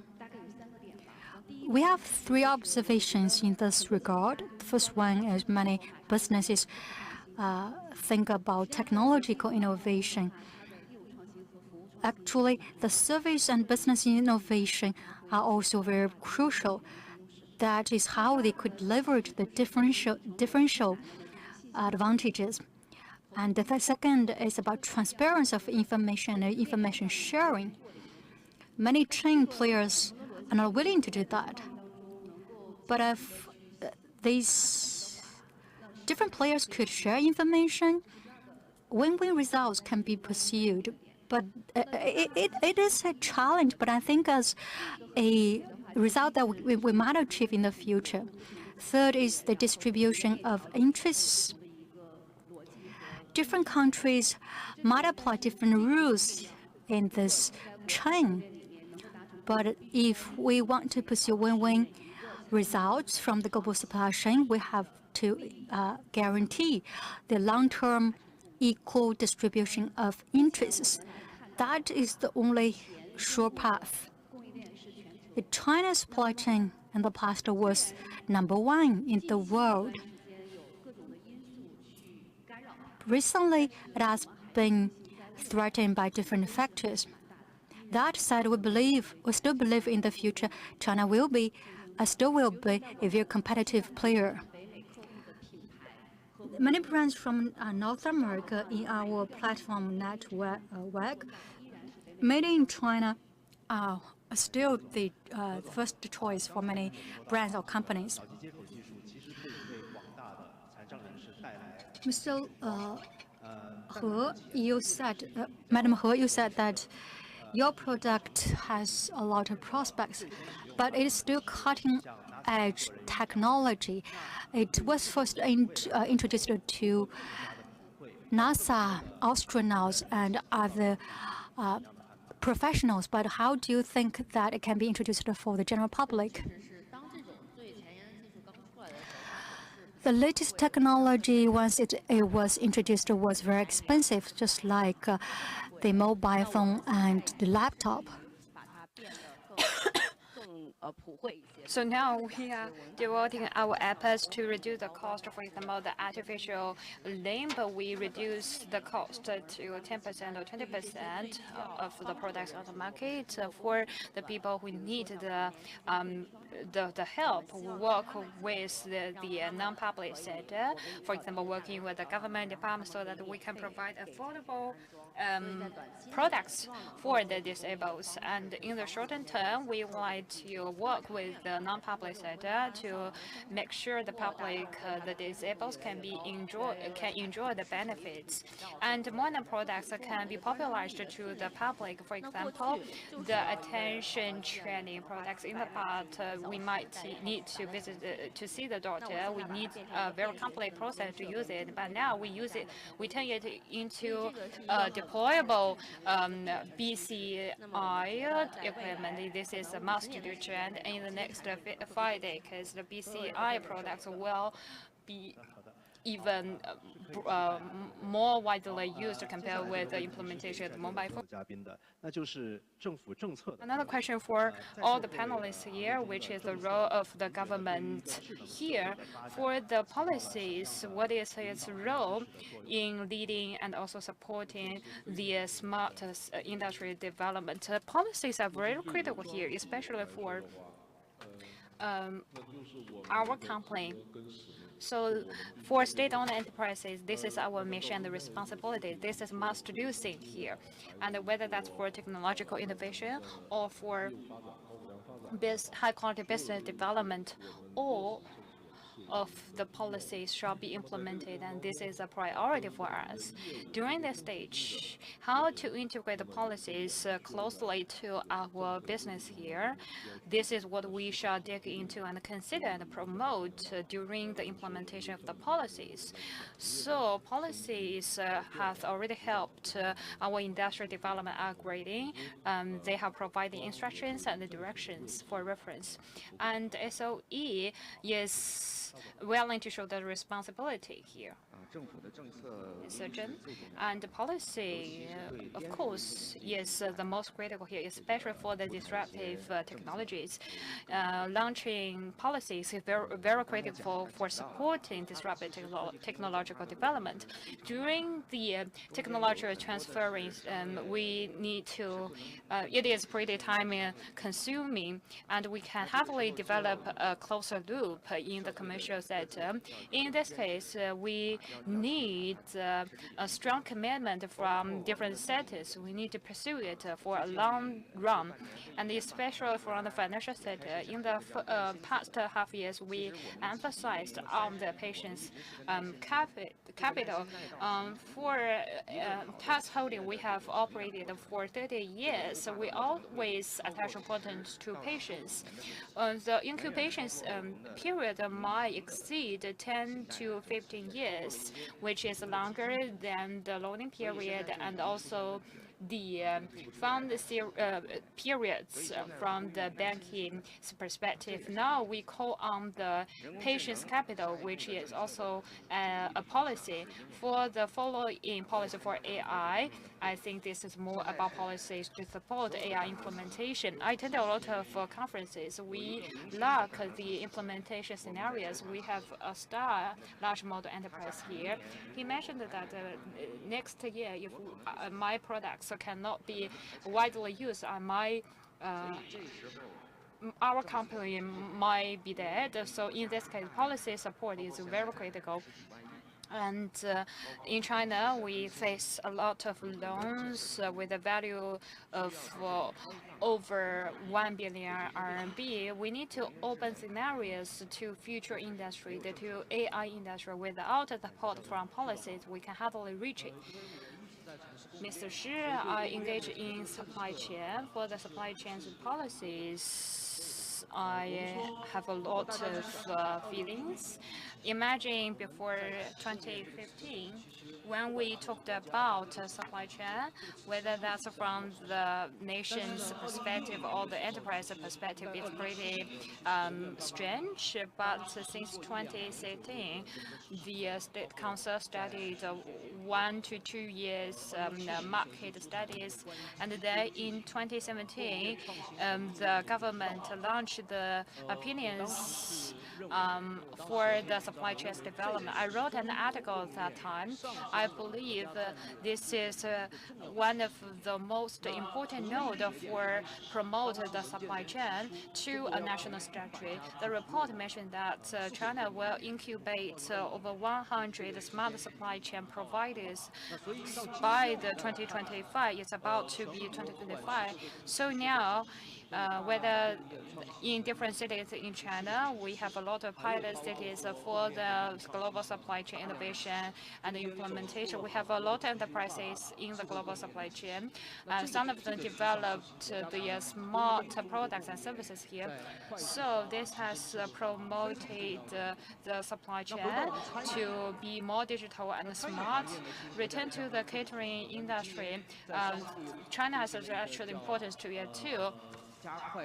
And China has launched an instruction to promote high-quality development of the restaurant industry. It emphasizes on digital restaurants in Shanghai, and it launched the opinion to help the enterprise in this sector. So this is very important for the traditional industry, for example, the catering industry. It is very important to help us transform from the traditional industry to a digital industry. So although catering industry is a traditional industry, but it is very vital because it's related to our livelihood, related to the daily needs of the public. It will give very direct effects. So, Ms. He, so for advanced technology policy plays an important role in pointing out the direction. For example, the first 5-year plan integrated the BCI into the national strategy, and this year the country developed the instruction on the industrial development. This year it also raised the new quality productive force, and we can see the changes and the support from the policies. With guidance provided by the policies in our development, we can feel the support. For example, in different cities and different provinces, the R&D topics can provide a lot of support here. Through this kind of project, we can engage in the R&D sector, helping us to make breakthroughs in the technological perspective. BCI has been listed into the supported sector from the policy perspective. They can develop more and more application scenario for us. Application scenarios is really critical for the development of this kind of advanced technology. In Zhejiang province, it integrated BCI into the application scenarios, which means in the future more and more people can use the products, and it can help with the upgrading of the products too. This is why I think this is very critical for this kind of advanced technology.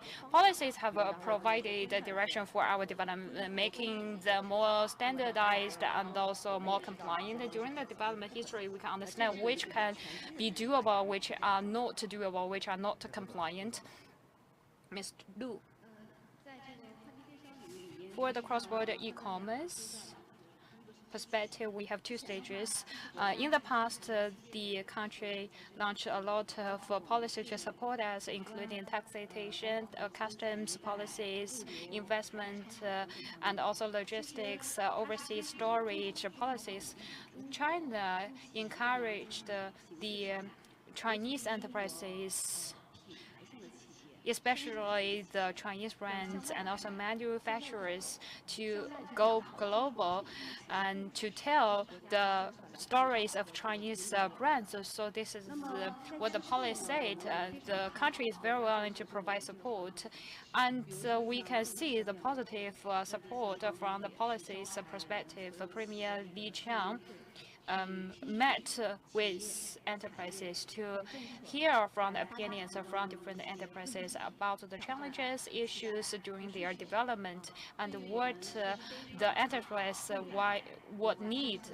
And I think in the future, national policies will provide better guidance and instructions for our future development. So from our sector, we are pretty confident that we are going to embrace more and more opportunities.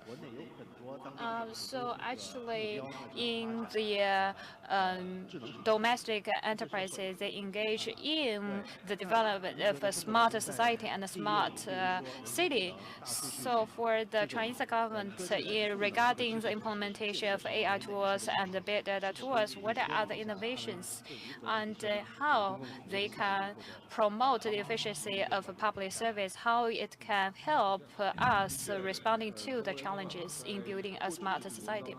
For the China Unicom, in the past years, we have comprehensively participated in the construction of the smart governance. So smart governance is very relevant to our daily life. So the smart government can also promote the efficiency of administration to make sure that we can save a lot of energy with higher performance. In this case, the government can better serve the enterprises. How we do it? It's a very simple solution. We make sure the data can play their role. In the past, data cannot be transferred in different provinces, but now we can have coherent data in different regions and provinces. But in this stage, we need to apply the blockchain. We need to have reasonable data governance. So this is a foundation, precondition for building a smart governance. With this kind of foundation of data governance, it will be easier for us to develop a smart governance platform for building a smart society. And for major application, which is critical for the people's livelihood and the benefits of the enterprises, we have deeply engaged in them. And we have participated in developing a lot of smart and data products in Guangdong, Henan, as well as other provinces. Taking another example, how to use a big platform, how to use the provincial platform to align, to collaborate with the municipal platform. And through data governance and through the data standards platform, we can better engage in the construction of a smarter society. And this is how we contribute our efforts into the construction of a smart society. Thank you. Our panelists are from different sectors. So how do you view the cross-discipline, cross-sector cooperation? Could you please share some of the examples about the cross-discipline cooperation? In our incubation investment and sector, cross-discipline cooperation is what we are very willing to do. We have a lot of successful cases here. So our Tsinghua University have seawater lubrication technology. It is a membrane technology to desalinate the seawater. The Yanhu Group in Qinghai is a very critical enterprise. Qinghai is is the lake with water have the highest condensation of salt. In the past, they use a chemical process to treat the seawater, but the pollution is pretty serious. Then we apply the membrane technology into the desalination process. We solve the issue very efficiently. We reduce the cost, but increase the efficiency here. Around Qinghai, a lot of enterprises and entities have engaged in this sector. The largest company in Qinghai, which is the Yanhu Group, has worked with us for the first stage, second stage, and third stage projects. A lot of other enterprises are very willing to work with us in terms of the technology cooperation. President Xi Jinping visited Yanhu Group personally too. Mr. Shi, so for cross-sector collaboration, for example, we worked with the Cainiao Corporation. Cainiao Corporation is a very famous logistic corporation. In the past, they engaged in the logistics for express delivery. But in technology side, they have a lot of implementation, for example, RFID technology. And in the past, it is widely used in the costumes sector, but the logistics sector is not very mature. It is really used in the catering industry, so their collaboration also faces a lot of challenges here. We talked with the Cainiao to discuss how to use RFID technology to improve the connection between the upstream and downstream and improve efficiency. For example, when we received articles or material at our canteen, if we used a traditional manual methods to receive, we have to make records of every item we received and put this information into system. But with RFD, we could record the information through the batch. A lot of breakthroughs were made in the process. The first breakthrough, there are a lot of metals and liquids. And RFD identification has very low recognition rate. Therefore, we have to be innovative and we have to think out of the box. Therefore, we made a lot of explorations, including algorithm. The teams from the two companies are working together to make breakthroughs and introduce into our sector. I think it is a very success story of cross-sector cooperation. Madam He, what is your insight? Cross-sector collaboration, or this concept, is based on human-brain interface.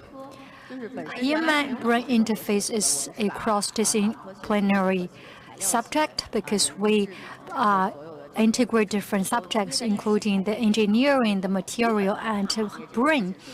Therefore, cross-disciplinary sub-discipline or subject is based on our technology or sector. You can analyze it to the electricity. All the scenarios of human and brain and machine interface can be found in every sector, including the healthcare, entertainment, and education. Therefore, cross-sector is happening every time. There's some interface and combinations that we haven't imagined before. Some robotics companies are buying the artificial limbs from our companies. Our limbs were designed for disabled, but now, just like we heard from Musk, that the limb is very flexible, and these limbs were used by many disabled. In the reality, these artificial limbs could help with robotics companies. I think this is a very good case of cross-sector collaboration. It's one sector that we haven't predicted. That's why in our booth we are also showing this cross-sector collaboration. It is also a natural process. Thank you. It is really interesting. Madam Lu. Cross-sector and cross-disciplinary collaboration could bring the different competitive edges to from different sectors altogether. One is integration, and second is breakthrough. Breakthrough, we could break the barriers, break the traditional mindset. Third, we can break away from the traditional growth of the business. The major province of the CISCE is Hubei province. There's a company from Hubei that is pension tech company. This company is engaged in the computer. It has 47.6 million partners and uses pension technology in the pensions factory facility. In the past, there was a path that is a QA process. But American customs and customs from other countries more focused on the quality of the assembled machine or computer. So what do we do to ensure the quality? We used cloud service, AI, big data, and technology to track the information real time and allow the customers from other countries to track the information real time from the beginning till the end. Till the very end, when the products are packed, they are really thrilled and excited. I think this is a very good case for cross-sector collaboration, cooperation. This should also be one area we have to think about and focus on in the future. Mr. Song, you mentioned China Unicom has been working with many traditional industries to upgrade by using big data and AI technology. So, in this upgrading process, what do you think are the biggest challenge or bottlenecks, and how do you respond to those challenges? For me, challenge is about mutual understanding. Why? Because for the new customers to accept new technology and to understand new technology, we have to ensure that we understand the needs of the customers. I think that is the biggest bottleneck, roadblock for us to introduce the technology. How to understand our customers. And second is how to make us understood. This is the biggest challenge for us to implement the technology, the most urgent thing that we have to tackle. But anyway, good news is that China Unicom has set up a service network. We have enough time and patience to try and error, do the try and error trying. But startup companies might feel very difficult to do that because they don't have much experience. And second is incorporating or collaborating with different sectors. Another challenge is how to introducing the best technology to other sectors at the best time. So what is the timing? The timing is very challenging. The introduction of each technology requires about the ROR. The application of new technologies requires us to think the same, whether the introduction of technology could bring relevant benefits. Not every technology could generate their desiring IOR. That is why we win, and that is another challenge. But anyway, I think as time goes by, with the advancement of technology like 5G and quantum computing and big data, this problem will be overcome. many big company headquarters and big companies in the large cities can accept this concept. Not always. In digital upgrade, there must be some concerns. For example, privacy breach. Musk wanted to introduce invasive machine and brain interface. So people are concerned about this sector, how to regulate this industry, and how to address the concerns of the general public about the data breach and etc. So, Madam He, what is your take on this?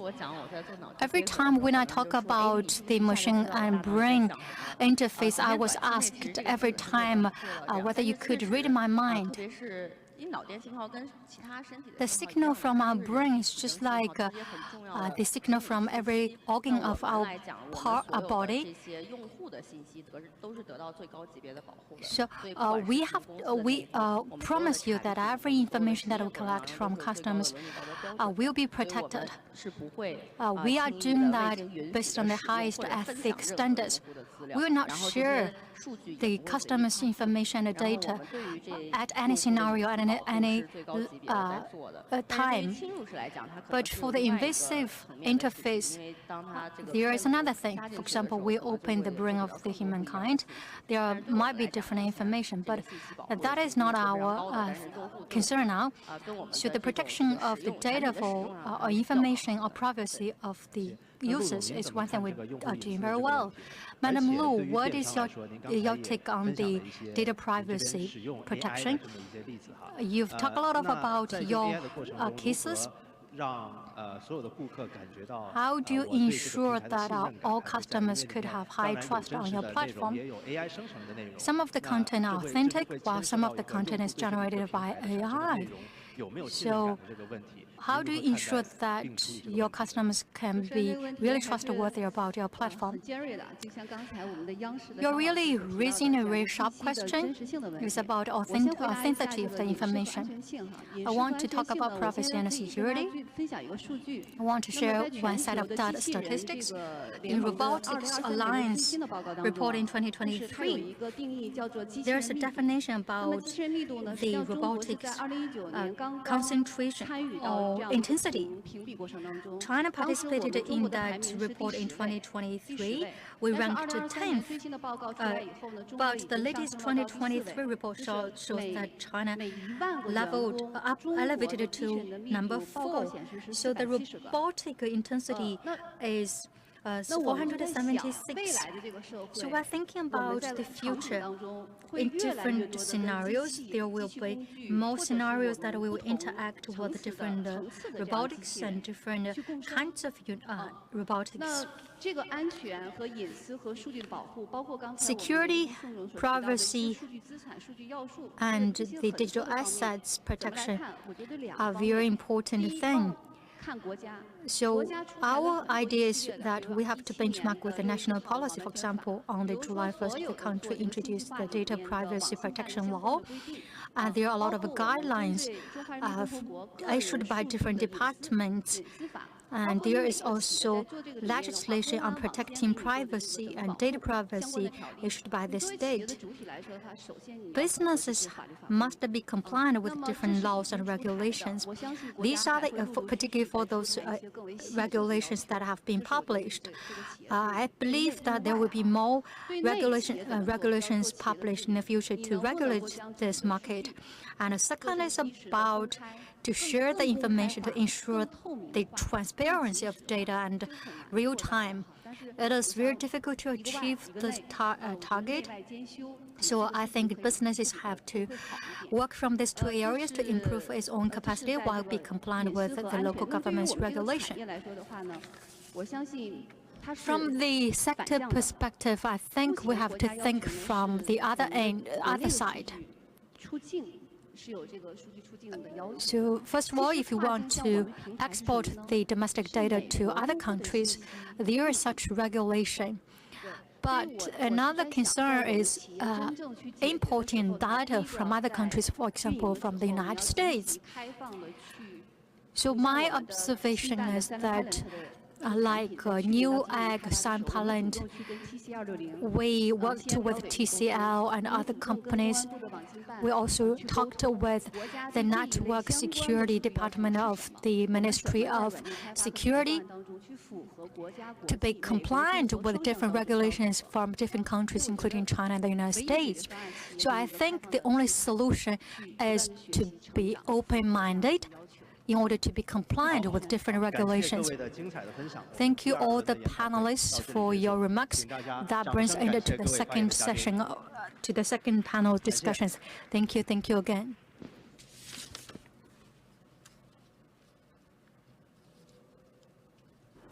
I want to thank all the 感谢大家出席今天的活动，希望大家继续把握链博会这一经贸合作与学习交流的平台，深化产业链供应链开放合作，推动人工智能的数字技术与实体经济深度融合，共同为促进我国数字经济深度融合，高质量发展做出更多贡献。最后，作为本次活动的主办方，我们特别鸣谢链博会战略合作伙伴中国工商银行。ICBC, PICC, Bank of Communications, and Wu Liangye for your sponsorship. I want to thank all the distinguished guests, ladies and gentlemen, with us today. That brings an end to today's event on digital technology. I wish you everything the best. Thank you.